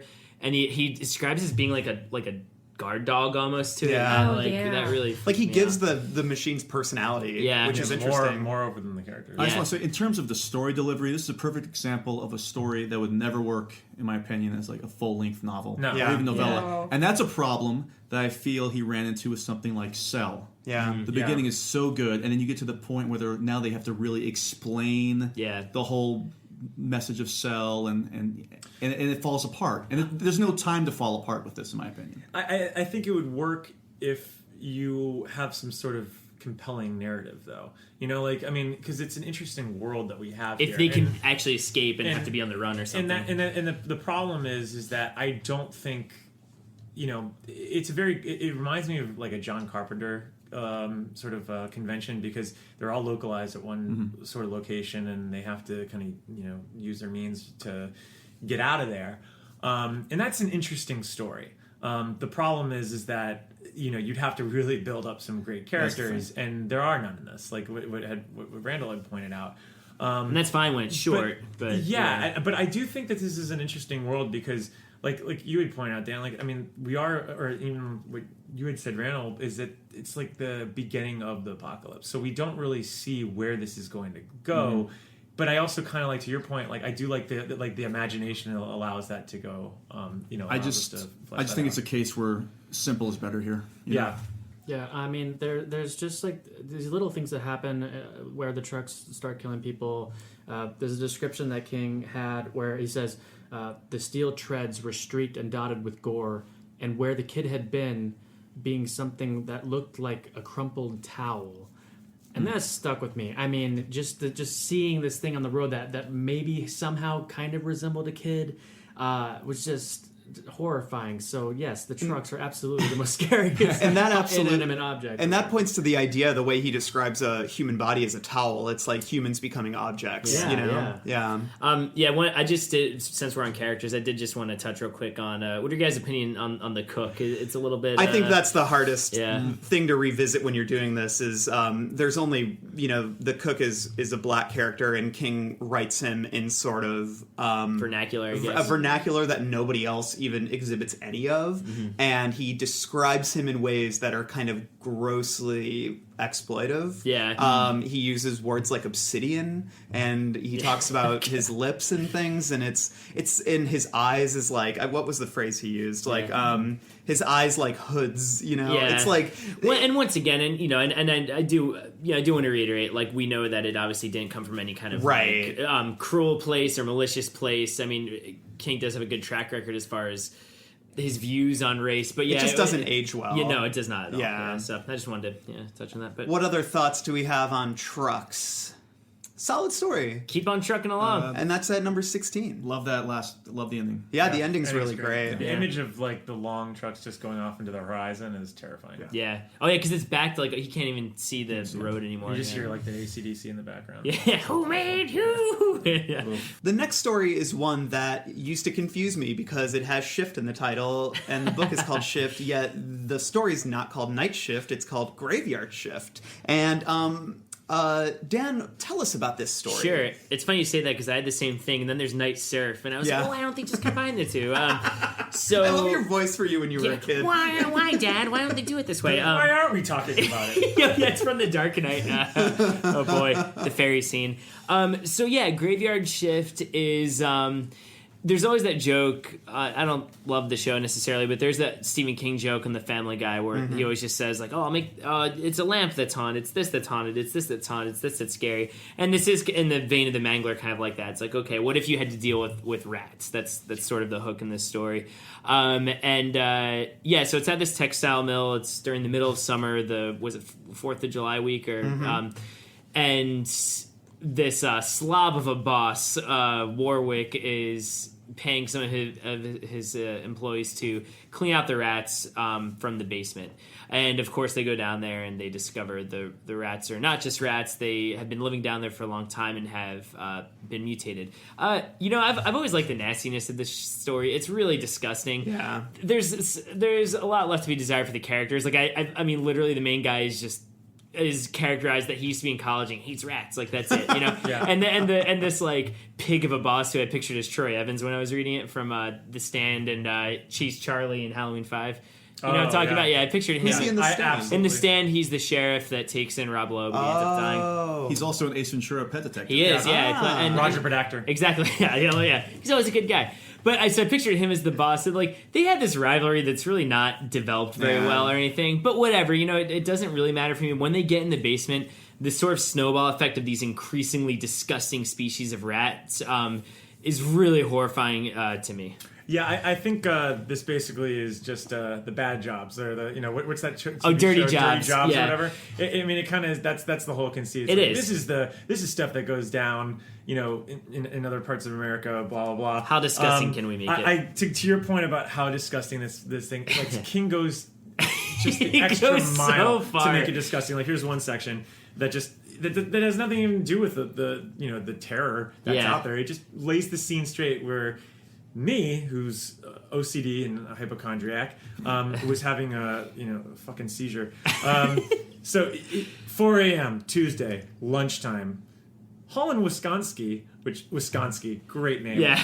Sat with 3 or 4 other men eating their sandwiches with black hands that not even the industrial detergent could clean. Hall 8 looking into the foreman's little glass office. Warwick was drinking coffee and eating cold hamburgers with great relish. Like, it's like nasty. And don't worry, it wasn't relishes in the pickles, which I know you're terrified of. That's worse than rats. Relish isn't just like he's enjoying this. It's really great This relish. is just like You shut your filthy mouth. and this is all We'll like have a pickle after, podcast too, I think. This is after all they've set up the fact that it's boiling down there and it's like There's miserable. vermin. And it's just like late at night and it's just like this is an area. This is just something that like a nightmare. Yeah. That you don't want to be that he set up as like a realistic thing.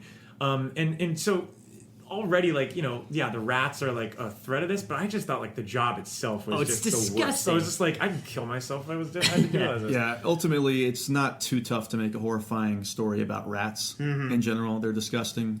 I feel like we've come further along enough with technology where we can actually eliminate rats. Okay. And we'll be fine. Fun fact about that. And I'm not going to go off too much on a tangent on this, but while I was reading this, both at our office, at the Consequence of Sound office, which is a nice little residential type nice office. little storefront. Yeah, you'd think.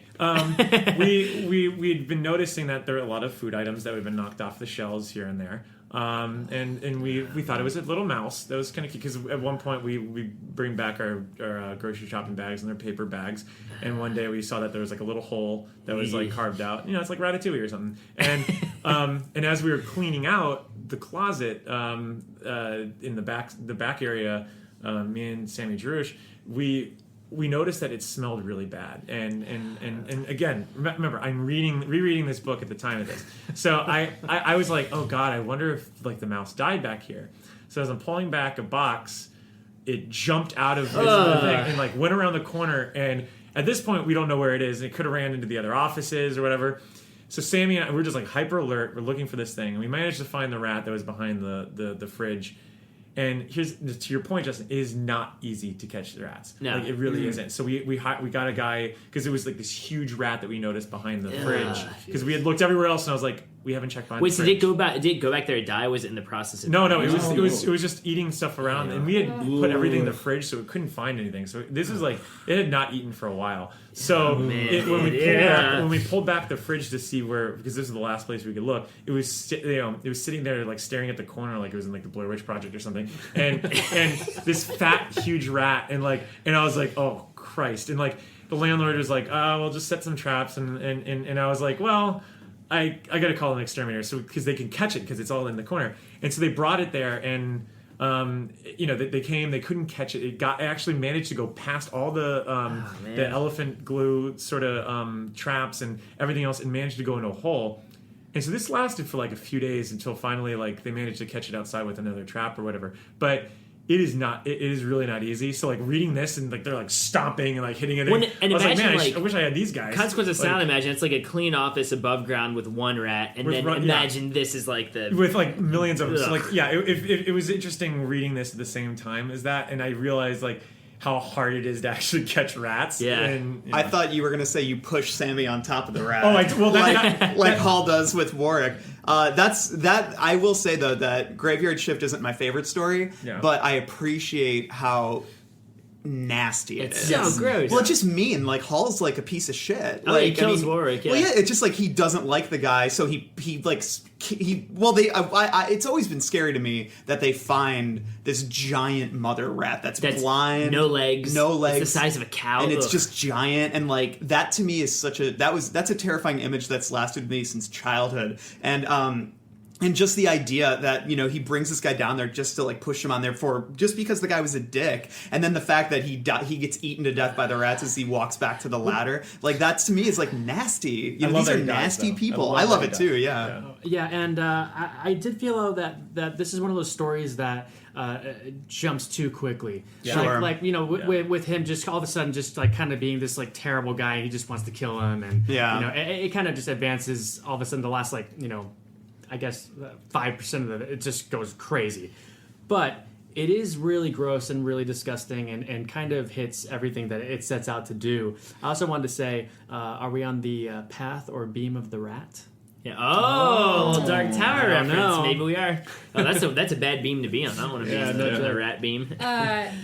Once again, Mac and I are united in our ambivalence about a story in which creepy small things become threat.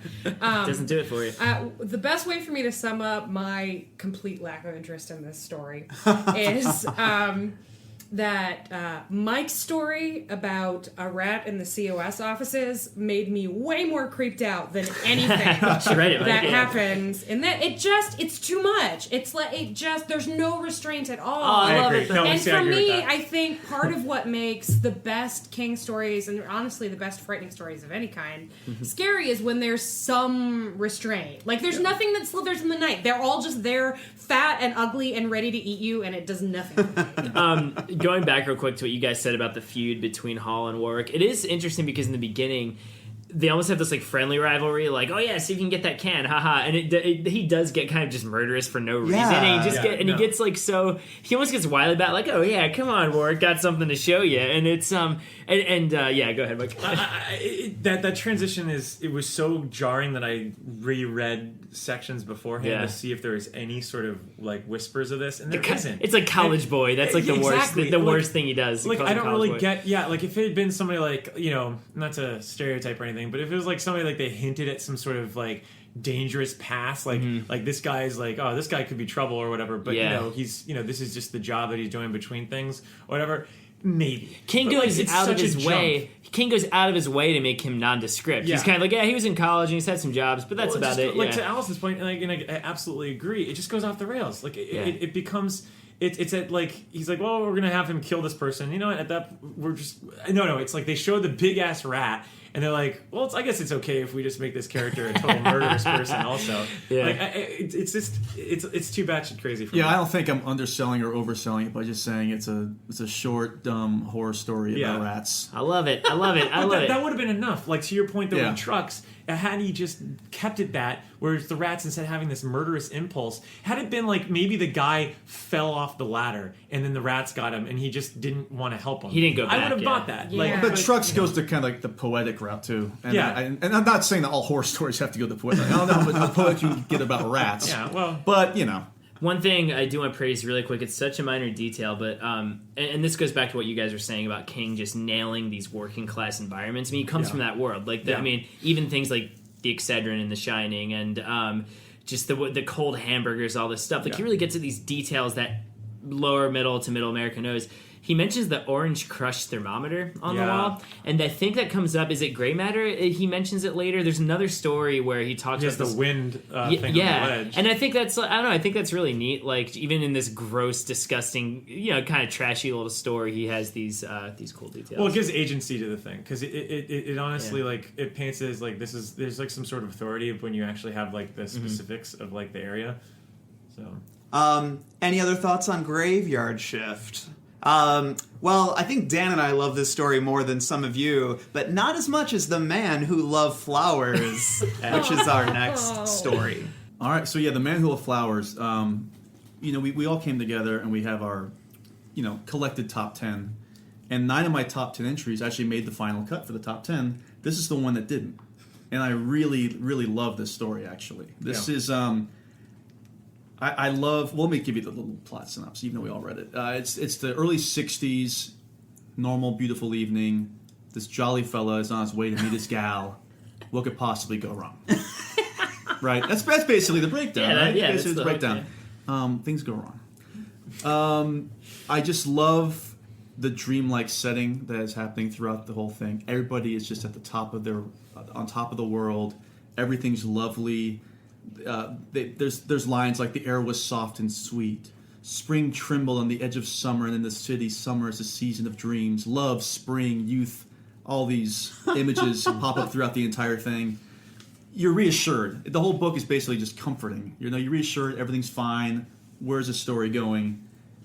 And then we know where it's going. Our jolly fellow is actually insane, and he, I guess, a few years earlier, lost somebody. wife, I don't know if he lost her or he actually also killed her. Who knows? lost his mind. But he definitely lost his mind.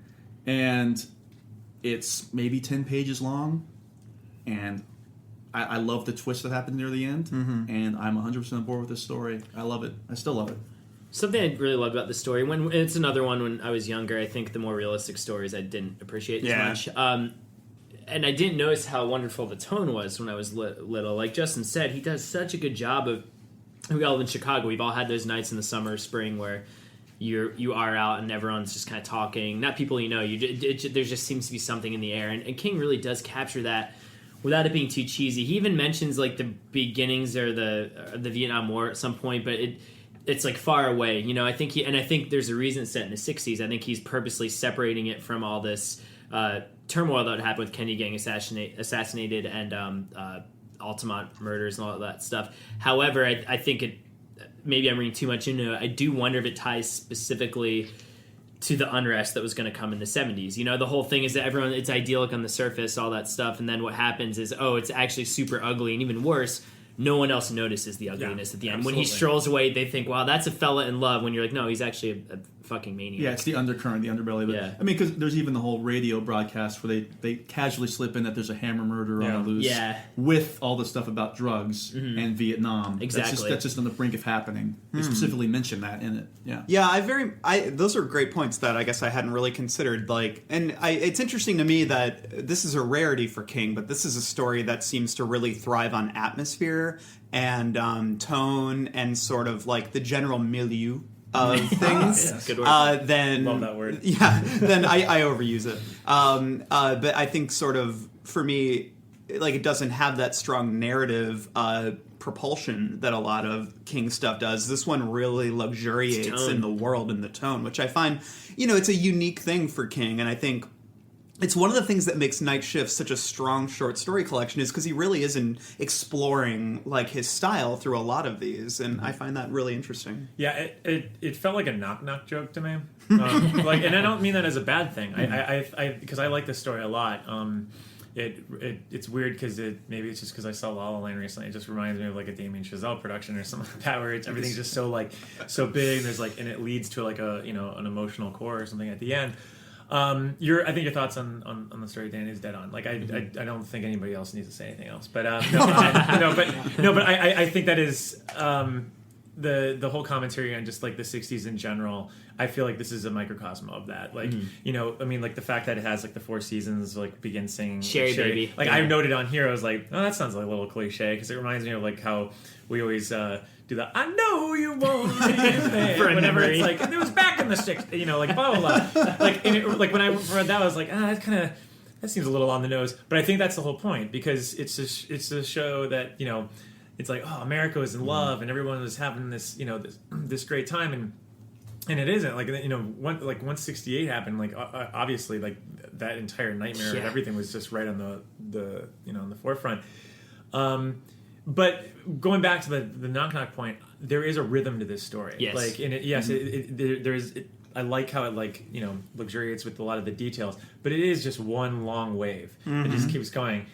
And you think that maybe something will happen to him, maybe something not. I mean, there's so many different emotions in this story. Because look, it's the end of it's pretty much almost towards the end of Night Shift, and by then you've seen like a lot of stories that don't have to be scary. You've seen a lot of ones that could just be kind of like a separate genre experiment. Yeah. So by all means, it could just be that this guy's just going to go meet his his loved one, and maybe he's doing his it's just like an actual drama or a love story.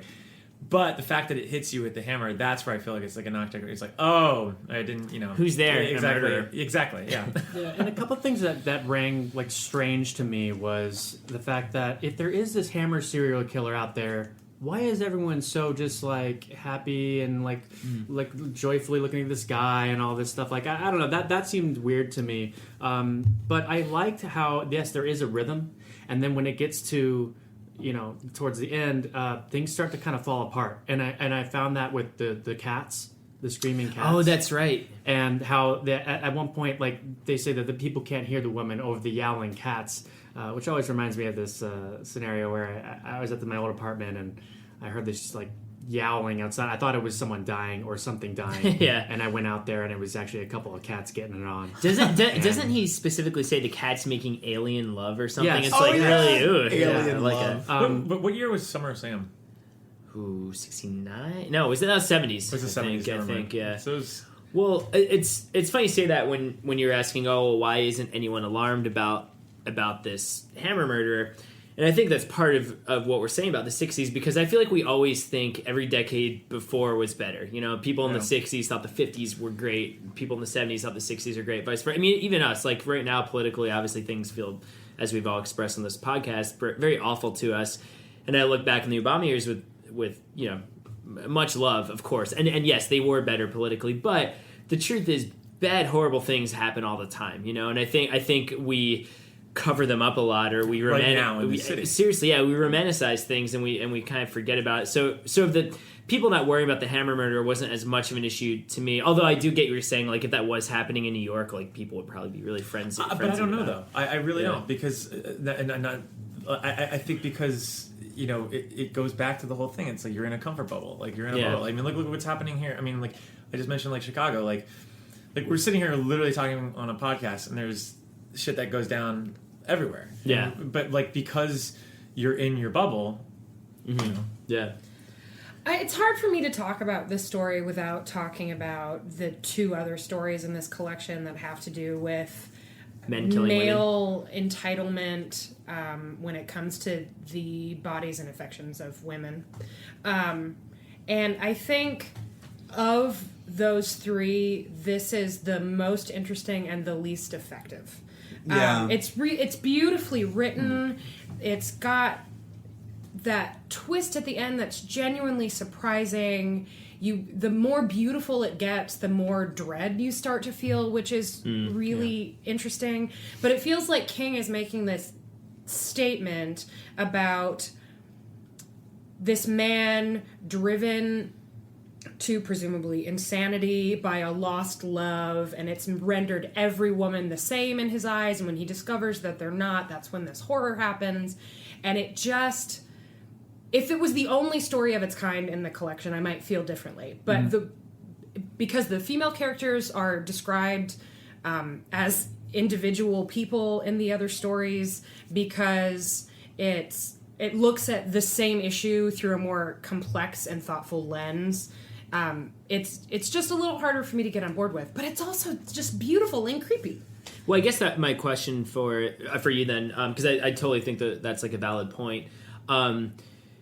With how he portrayed, I mean, it's essentially a faceless woman. I mean, like you said, it's a woman created in this image that he's had of either his romantic partner who he killed, or maybe someone who wasn't actually a romantic partner at all. So I guess, like, do you think at all? I guess what's your take on the way Stephen King like sees this guy, or sees the idea of unrequited love or whatever else, or do you think it's just kind of like meant to be shocking or something? I don't think like that thematically, I guess. I don't think that it's meant to be shocking. I think what he's saying is that there is this potential in people of any gender when they suffer a loss they feel is unjustified or unfair, to somehow inflict damage on others as a result of that trauma.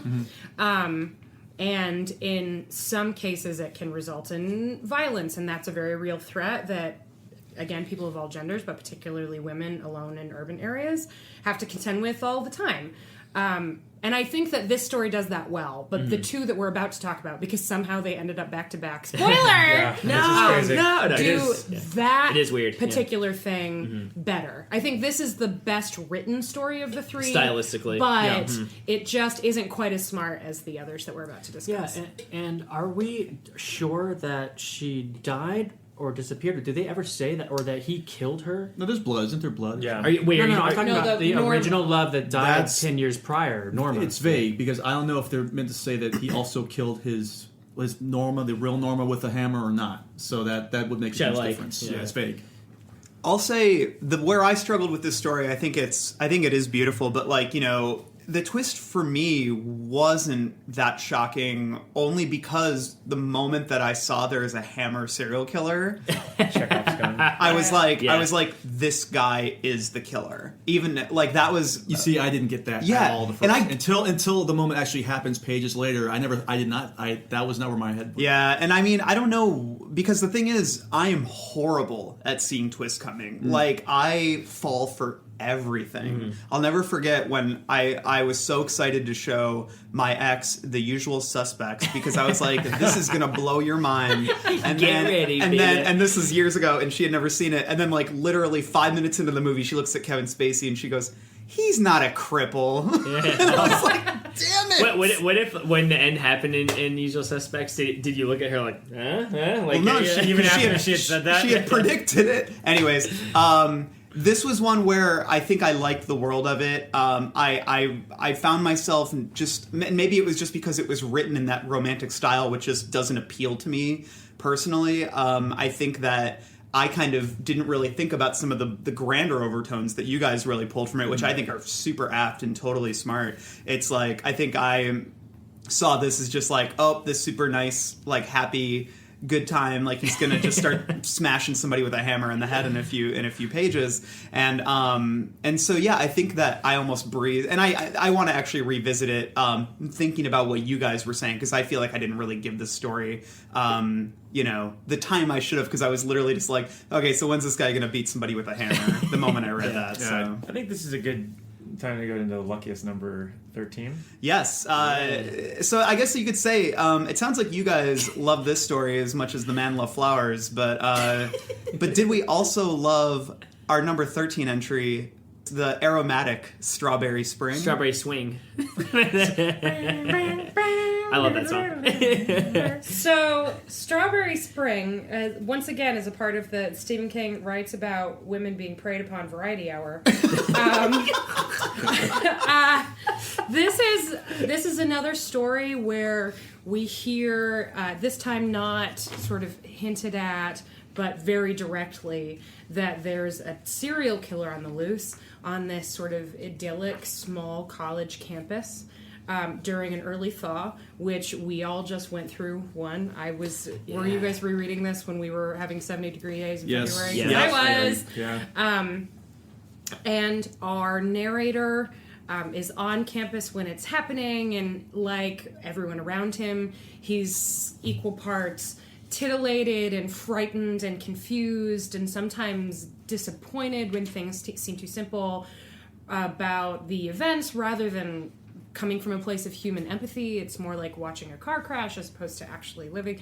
But gradually, as more and more people die, he seems to be more and more affected. And then the snow comes and it goes away. But now we're in a new strawberry spring, and years and years later, post-wife, post-kids, post-job, and someone else has died. And it was Kaiser Soze. Your girlfriend was a genius. So I think that Strawberry Spring and The Man Who Loved Flowers operate in kind of a similar way, in that there's this. It comes from this place of romance, but one of the things that I appreciate more about Strawberry Spring is that King does this really interesting thing where all of the women who are killed are described in detail, and in the first case, this woman is described as being like 7 different people. She's a lesbian who was murdered by an ex, and she was homely, and no, she was beautiful, and she was easy, no, she was actually a prude. And by creating this fervor around the deaths of these women, he's also able to look at the ways in which we treat homicide, particularly gruesome homicides, particularly when they seem to have sexual undertones, as a subject of sort of delighted fascination as opposed to what they actually are, which I just found really smart. I'm glad you brought that up, because know what those passages reminded me of was the virgin suicides. Like this, because if you've read that book or even seen the movie, when they die, they do that exact same thing. Like everyone knew them, and that always happens when an acquaintance dies. Everyone knew them. They were this, they were that, blah blah blah. And I totally agree with what you're saying. I think that what the story nails is like the kind of sick fascination we have when, especially when not just someone dies, but a woman dies in this kind of scenario.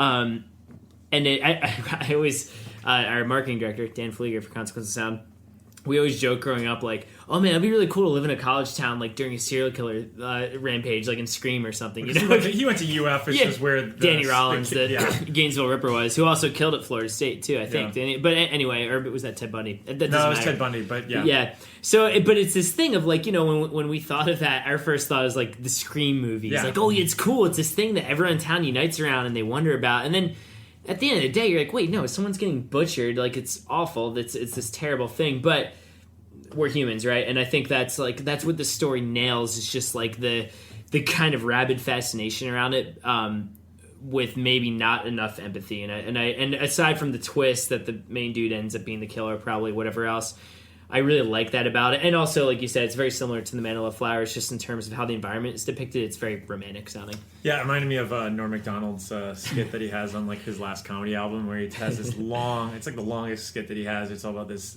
he goes into the psychology, basically, of why we get fascinated with these deaths. And he talks about how like the media paints, he uses this unnamed woman, he just gives her a name, Janice. Yeah. And talks about how he becomes so obsessed with just finding out about Janice. He's just like, he didn't even know about this person. He doesn't know who he was. And, he starts, offering commentary on how dumb the killer was. And he just, goes into like the whole idea of shallow graves. And he's like, why is there a shallow grave? If you're going to try to give someone away, you'd want to have a deeper grave or something. But it's really ingenious.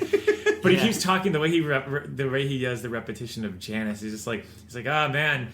He's like, I can't stop thinking about Janice. Like, that whole like thing of that obsession with something that doesn't involve you. He only knows about it because she's killed. Exactly. Like, it's the thing. So you wouldn't even care about this person ahead of time, but the fact that they died was you become glued to it. Yeah, it's weird. It's interesting, and that's one thing I do like about in this takeaway of the story, but outside of that, I agree with you. I don't think I really actually kind of groaned, like, because I had read it 10 years ago, and I actually really liked it because it reminded me of the campus of DePaul University, which was where I was going at the time, and there was a lot of fog and everything. So at the time, it was really good. I got captured into it, but I got captured into it because I think the atmosphere and the aesthetic of this story is superb.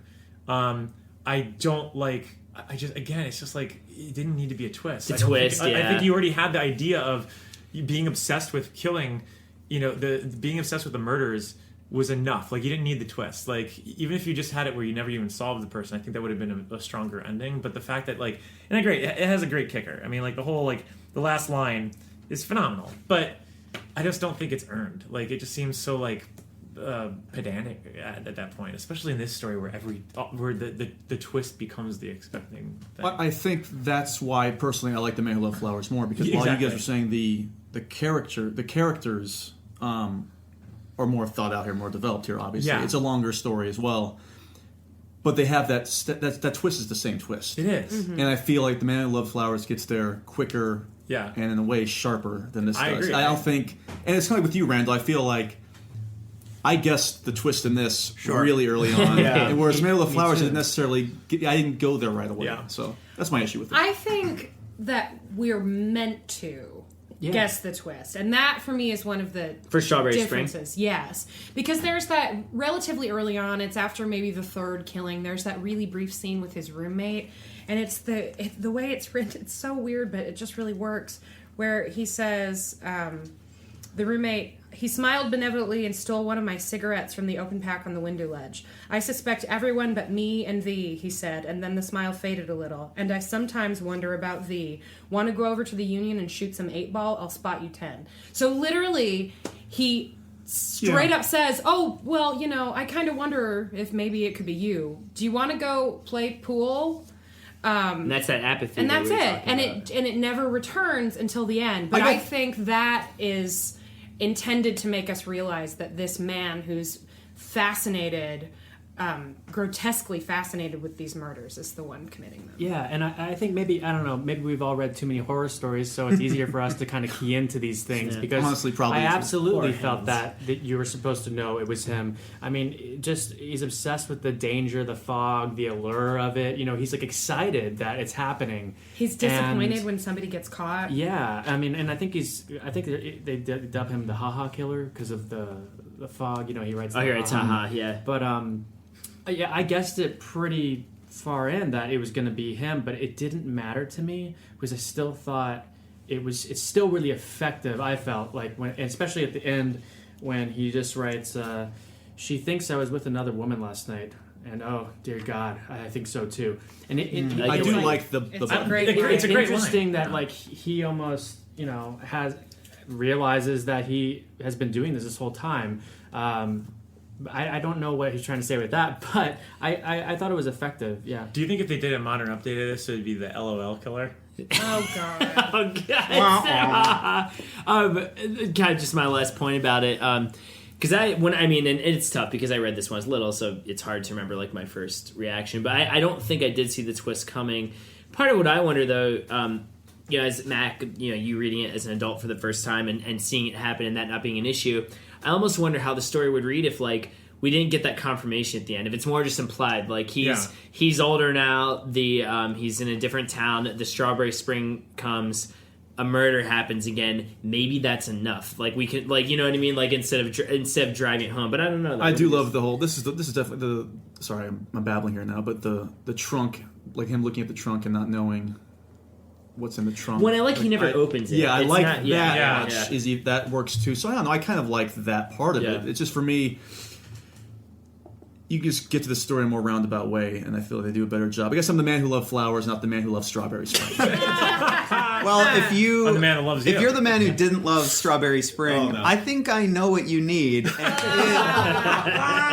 And it is our number 12 entry, I Know What You Need. Hey guys, it's me again. I'm the one wearing a bra, so I'm talking about the ladies getting killed story. And wanted to.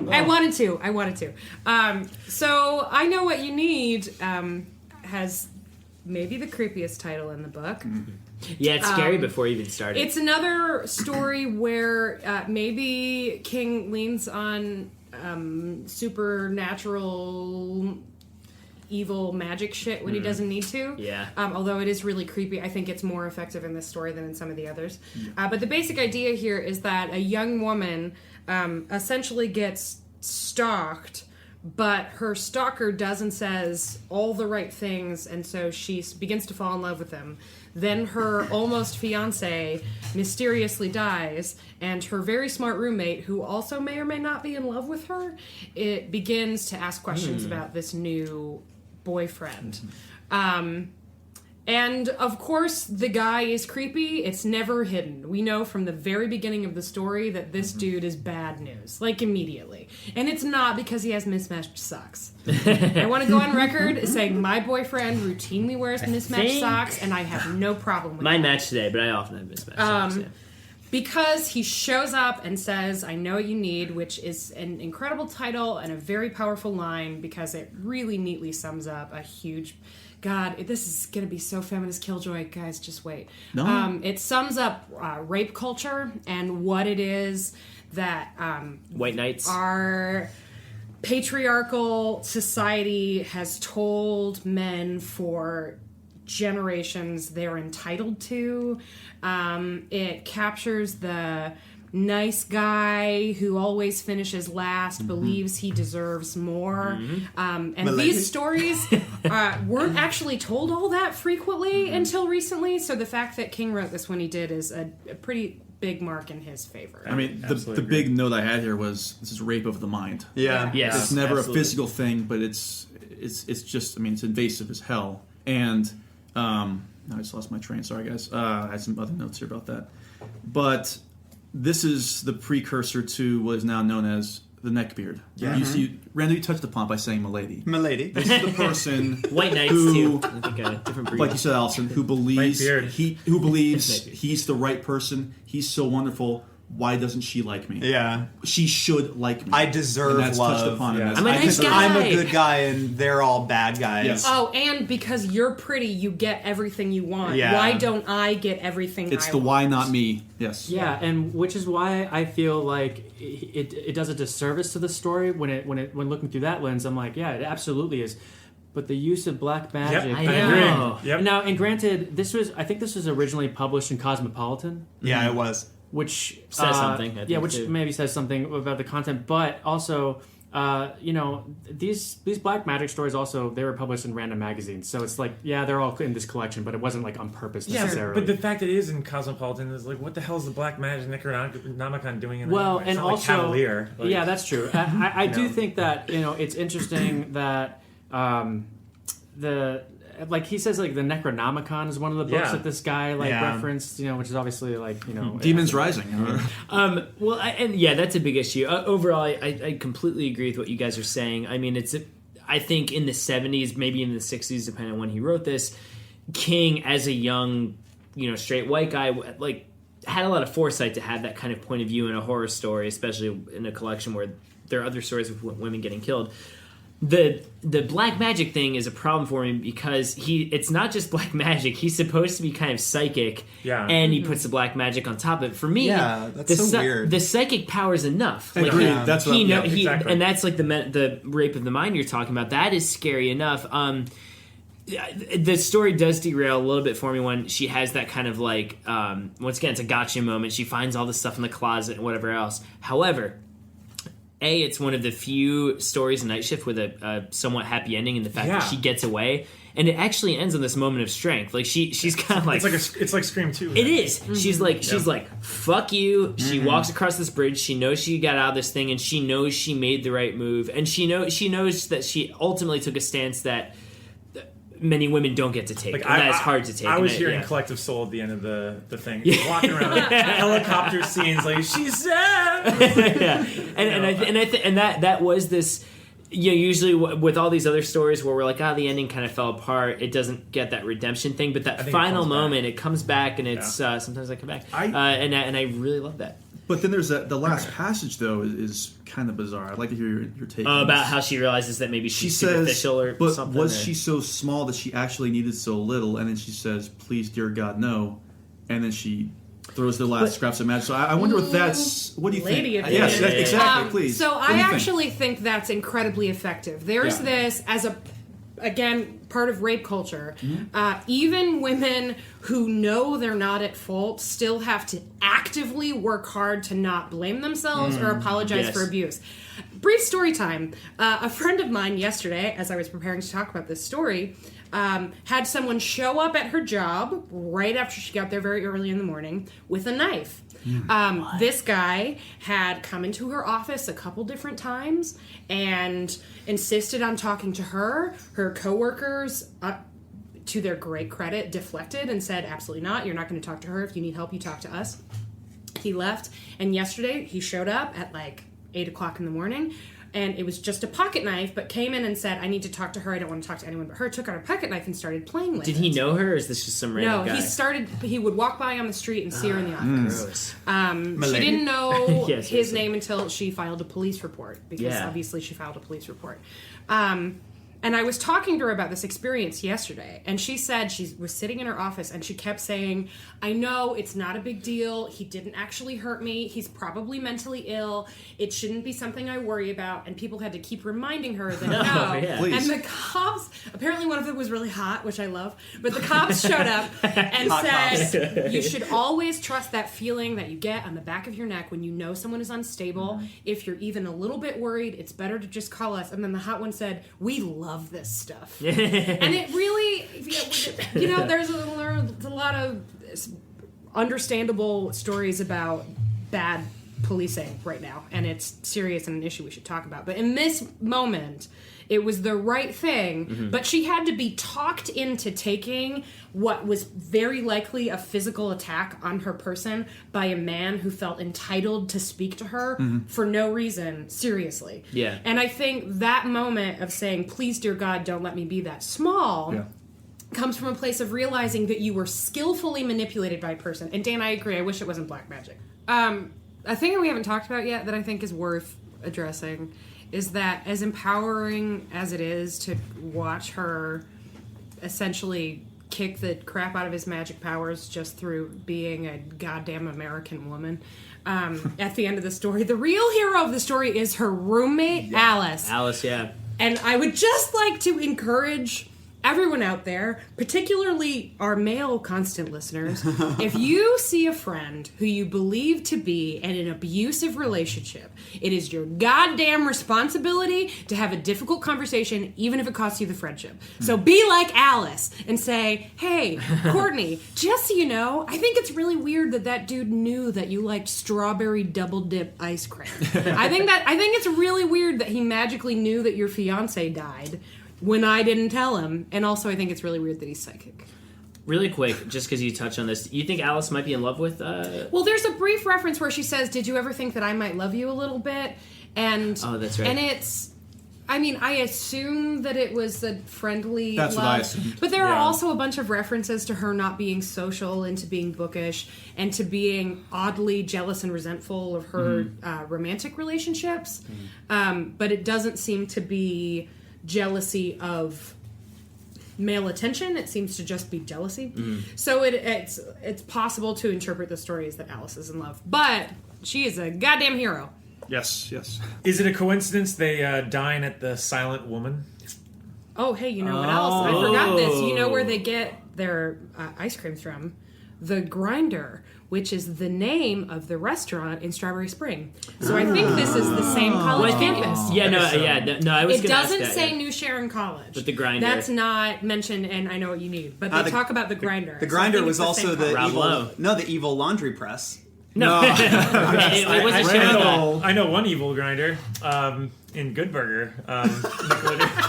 Oh God, we're gonna cut that. I like that you went with the Rob Lowe. I was going to say Fox Rob comedy. Lowe Fox series because he's in Canceled the too stand. soon. Find it on Netflix or somewhere. That show was really good. Watch Nick Andrews. I really enjoyed this story because I liked it from a thriller aspect as opposed to being something beyond that.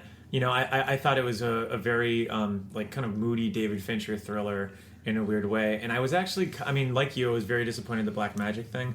But I was also kind of disappointed that it was like it was one of those even like deeper mythos things where it's like, oh, they grew up together and we knew as a kid. Yeah. I just didn't think you needed that. There are Like, 3 it reveals. They grew up together. He's a psychic, and there's black magic. It was almost like in this was published in Cosmopolitan. Like, Yeah. I think it was almost like I feel like he had to he felt like he just had to keep layering it to like this, the audience that wasn't traditionally reading his books. Like he's like, no, this is another reason. This is another reason. And it's just like, no, you didn't need it. You just needed one. Like you didn't even need to do the psychology thing, like or the psychic thing. No. I think because even like the fact that Alice has all this information about the guy.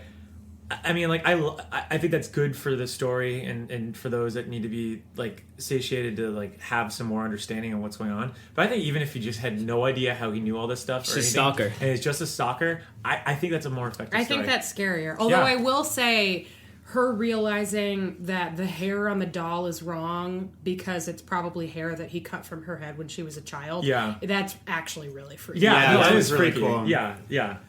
Well, I think I know what I need, and it's more stories like this. Pretty great. And now we're going to move on to our final story for this episode, the number 11 story, and it's about... I'd say it's no laughing matter. It's Gray matter. Brother. How are we going to make a pun about Jerusalem's lot when we get to that? So that would be, I'll think of one. Well, Gray matter I love because it's about my favorite thing in the whole world, an ice cold brewski. Drinking one right now. Yes. No, I Gray matter is the story of it's Bangor, Maine. It's a winter story. A couple guys hanging out in a convenience store, and then older guys, and this kid comes in who often buys beer for his dad, but his dad only wants the cheapest beer. Basically, his dad is unemployed. He's kind of down on his luck, and he's fallen to drinking. And the guys are worried about the kid a little bit. But then the kid starts telling stories that his dad has started changing recently, and the implication is that he drank a can of this beer that tasted funky, and essentially that, and he called it like it was skunked, but It was in a green bottle. yeah, and basically it was like the implication is that there was some kind of mutagen in it, and he starts to slowly transform into this gelatinous monster that just consumes anything in its wake. And so it's another. I think it's a very different than the last 3 stories we've discussed, which are sort of lyrical explorations of like romance and stuff like this. This is kind of another in the vein of Graveyard Shift. That's very much about like it's gross. It's sort of it seems like the origin story of some apocalyptic monster in a lot of ways. I think it's really neat. I think this is a lot about. I think the story really hits upon themes of neglect. Yep. And like this idea that I think the scariest part is not even just the monsters; it's the idea that this boy has had to live here For this weeks, right? For weeks and Yeah. weeks and weeks, and not to play the sort of like victimization thing here, but like growing up in a household where my mother was an alcoholic, and like she would come home and it was a lot on me and my brother to kind of figure out what we're doing for dinner and doing for some other things, and I just that idea of coming home and it's like pitch dark in the house and you have to figure out something. You're gonna have to like figure out you're on your own, and the adult there isn't there for you all the time, and you at some point because you never really reach out. You always think like, all right, well, this is my world. I have to survive in this world, and it's not until it gets to a boiling point where you actually have to go out and reach out to somebody else to get you out of that world. And I think that tension is so inherently like drilled into this story, and that's the thing I love about genre fiction that I think people like totally like piss on sometimes, and especially when I was in like going into the short story cycles and stuff in school, and all the different fiction writing classworks, and they would always give this roses to literary fiction and piss on genre fiction. Genre fiction is a great way to use as a medium for bigger topics that you can actually kind of chew on without being like too treacly or too precious. And like this story is a perfect example of what genre fiction can do. And I think like that feeling of neglect fuels this so well that for me This actually happened to be like one of my favorite stories, just because of that, because the terror is so much deeper than just a big blob monster. But that big blob monster is fucking terrifying. So, yeah, no, totally. Well said. I am having all kinds of discoveries today. I had a very similar reaction to this story, Mike. My dad was also an alcoholic. Yeah. So when I was reading it, I was thinking about... I have this very visceral memory of going... I was a really weird kid, and I loved opening the box that our fake Christmas tree was in, just like for kicks when I was sad. And opening that and realizing that there were empty PBR cans in it. Yeah. I found a can in the wall once. There was a hole in my bedroom. I found one in the wall. Once... he was making us macaroni and cheese, and he forgot to drain the water, but because he was drunk, and he was so drunk that he decided that was fine, and he called it cheese and noodle soup, and we had to eat it. Yeah. And those were the things I was thinking about when I was reading this story, and I think that it's a great example of a horror story that creates a monster that is terrifying on its own, but what's underneath it is truly terrifying. I also wonder if maybe that's why we both love the Boxcar Children. Yeah, right. Seriously. I used to plan, if I had to survive on my own, what were the foods I would want in my backpack? Yeah. I think I that is wonder if really. maybe that's. I think that's. I a think pretty we need a savvy Boxcar point. Children podcast. I think that Yeah, we'll do well- the Pickle podcast, and then we'll do the Boxcar Children. Boxcar podcast. No, and I think that's really like frightening what you guys are talking about in terms of like the whole idea of it takes a town to raise a child. Like, he literally goes to the store and has all like the store tells them what's going on, and they have to go figure it out.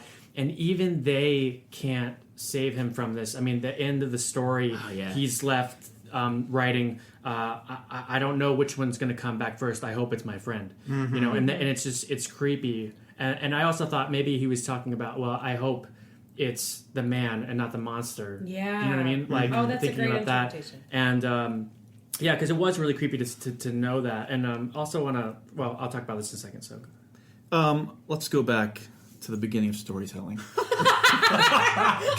You dick! Come with me on Spaceship Earth. This is one of those situations, I think, where a personal experience. Thank you, Willy Wonka. Where R.I.P. a personal experience can elevate a story, or in some cases, make you look at a story and say this is absolute bullshit. So for me personally, I do not like this story that much. You don't have to be emotionally tied into a story trope or a theme or whatever. I just thought it was kind of a lower grade monster story, and I didn't. I wasn't really. I think I ranked it lower than you five, but I don't have a whole lot to say about it personally, just because I feel like I love the funny idea of skunk beer. Because we've all had bad either backwash beer or just disgusting dried out beer, but that didn't take me far enough personally. From reading this as a horror story, obviously I did not think of it on that level of the neglect. I didn't think of that at all. I just thought of it as a monster story that kind of ends before it begins. That's how I took it. Yeah, it's interesting because hey, we all have our family issues, right? I neither of my parents or even really any of my extended family are like full blown alcoholics or anything like that. So it's really interesting hearing your guys' take on that. And I think I mean, I don't know a lot about if Stephen King's dad had any issues with that before he left, but obviously Stephen King was an alcoholic at some point. So I think certainly whether or not he was conscious of it, he is capturing a certain like addict personality, I do like this story a lot. I'd actually like to reread it through the lens that you guys are talking about because that's super interesting and makes it even more tragic. For me, oddly enough, I think the reason why I gravitated so much towards this one is because it's like a combination of a couple other stories in Night Shift. One for the Road has the exact same format of two guys in a bar, two good guys who want to help.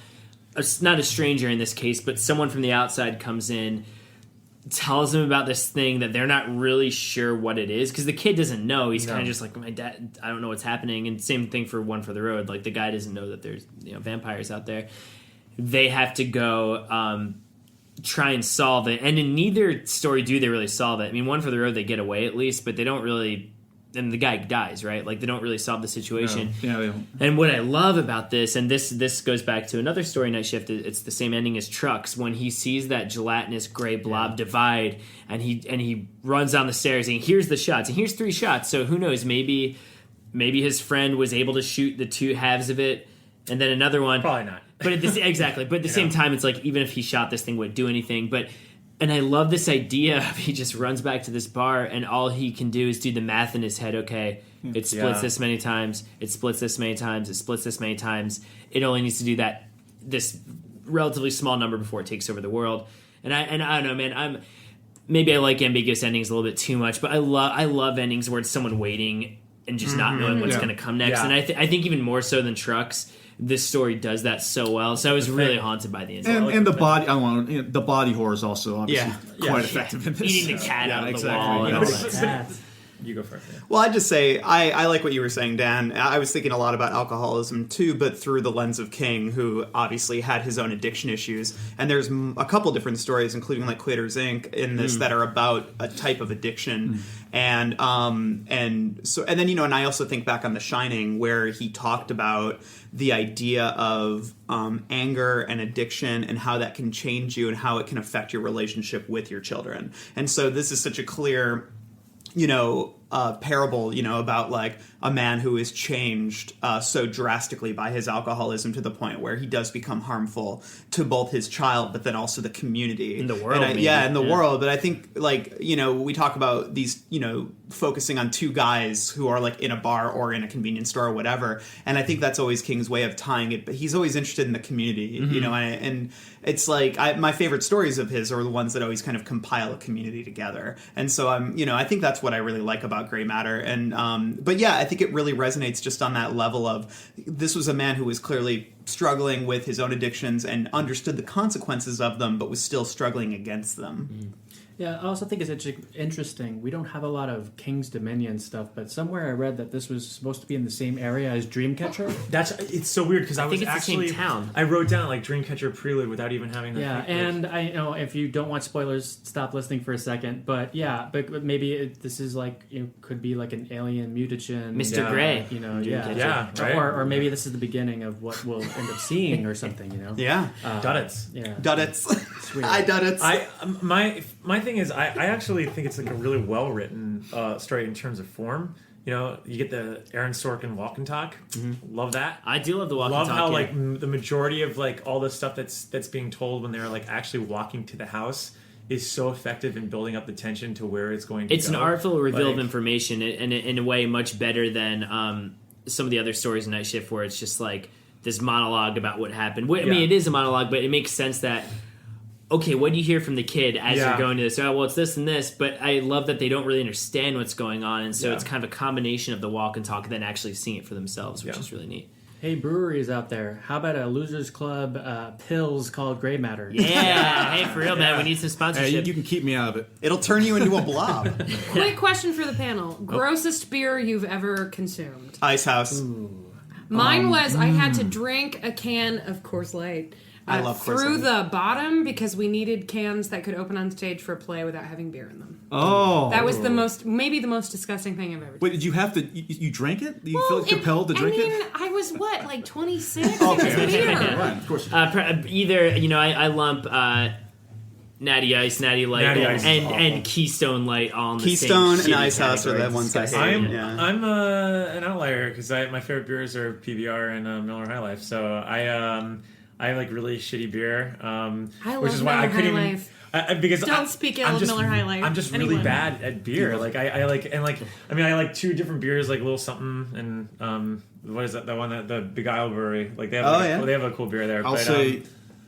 Oh, sorry. I think Molson. is pretty bad, too. Rothman's grossest beer is like Oberon. He's like, Yeah. No, but I was gonna say Guinness is probably I hate it. I think it's gross, and I get sick thinking about it. Guinness is disgusting. I'll say before I moved here, I too was just perfectly fine with PBR the rest of my life, and then I moved to Chicago, and I become such a beer snob with Revolution Brewery and Lagunitas. So now it's tough for me to go back to the PBRs and the Coors. It's great. But I love our local breweries.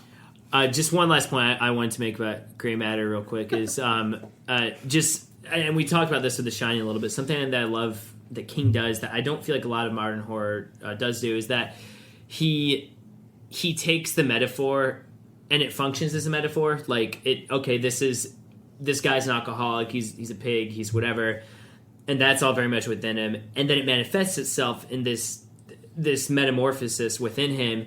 But that's also very real. Like, it's essentially his flaws coming to the surface and physically altering him. Whereas with a lot of modern horror, it's more like, oh, is it like, is the physical transformation real, or is it just symbolic of this? And what I love about King is that he has the symbolism, but he has the real thing happen too. Exactly. And I think that's like so rare. But yeah. I just want to let you know that our next episode is just going to be hosted by multiple mics because he's going to be splitting into two. That's why I haven't introduced a story yet. He loves those I'll beers. introduce 10. Those low-grade beers. Well, I think that wraps it up almost for this first episode. We have a little bit of dessert before we go, though, in the form of some pound cake. After all you've been taught, Everyone isn't bad, Mama. Everything isn't a sin. come to your closet and pray, ask to be forgiven. He's a nice boy, Mom. You like him. You really like him, Mama. In Night Shift, there aren't as many explicit sexual descriptions. I mean, in Night Seraph, you have a little bit of The whole Susie character, but I have. Yeah, I'll let Mike cover that. And even then, it doesn't get to the depths that Salem's Lot did. Truck says some stuff. Yeah, Truck says. Yeah, I feel like with Night Shift, it's more about like Those back muscles come back. Exactly, it's more about the physical details of people than actual sex scenes.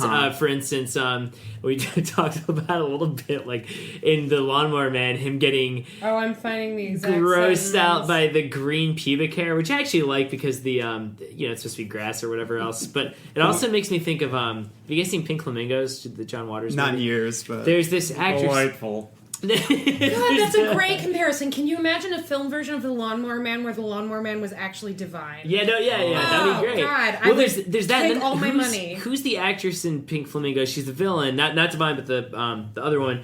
And she dyes her hair weird colors. Like every scene, she has like neon blue hair and neon orange hair. And they show her naked a bunch, and they dye her pubic hair to match it, and it's like so disturbing to me. I don't know why. And the Lawnmower Man made me think of that. But that's the one that really stuck out for me this time around. But what about you guys? I've got one for our next episode. Okay. Do we want? Yeah. Let's just limit it to these ones. Yeah, I was right going to here. try to limit it to these stories, I think, because there's a lot in the ones coming up, especially next There's year. a brief mention and it's not. It doesn't totally qualify. But in Strawberry Spring, the first corpse that they find is specifically spread-legged. Yeah, and that's more like kind of chilling, I guess. Than like, Yeah. I guess there's not as much not- funny, not sex comical. stuff. except for Lawnmower Man, him talking about his daughter and her boobies. Yeah. Yeah, Yeah, it's buxom pretty gross. daughter, Buxom. skimpy sweater. There's again with the sweaters, always with the The sweaters. alliteration, though. Sweater nubbins. Skimpy sweaters. Well, And yeah. then there's the Playtex living girdle Yeah. of So- the wife. See, and not as Here many we go. helpings. With something approaching true insanity, Harold saw the man's pubic hair was a rich, fertile green. He was twirling his baseball cap on one finger. See, but like Fertile. even that is like kind of unnerving to me. Yeah. It's not as funny. It's like kinda kind of works. just bizarre. I mean. In this first half of Night Shift, there are not as many helpings. And then Yeah, slices I think of, this is pound cake. a mild dessert, but what aperitif? Something, I don't know. Aperitif? I think we'll probably have some more next week. But so come back in 2 weeks because we are going to be talking about the top 10 stories in Night Shift. So there's probably going to be a lot more, less green pubes and more. Pimply butts. Greener pastures. Greener pastures, and yeah, that's actually perfect. So yes, and then 2 weeks after that, we're going to be discussing the film adaptations of all of these. So this is a big 3-part episode on Night Shift. Thank you guys so much for listening. Long days and pleasant nights. I got some hot friends. God, I got some hot friends.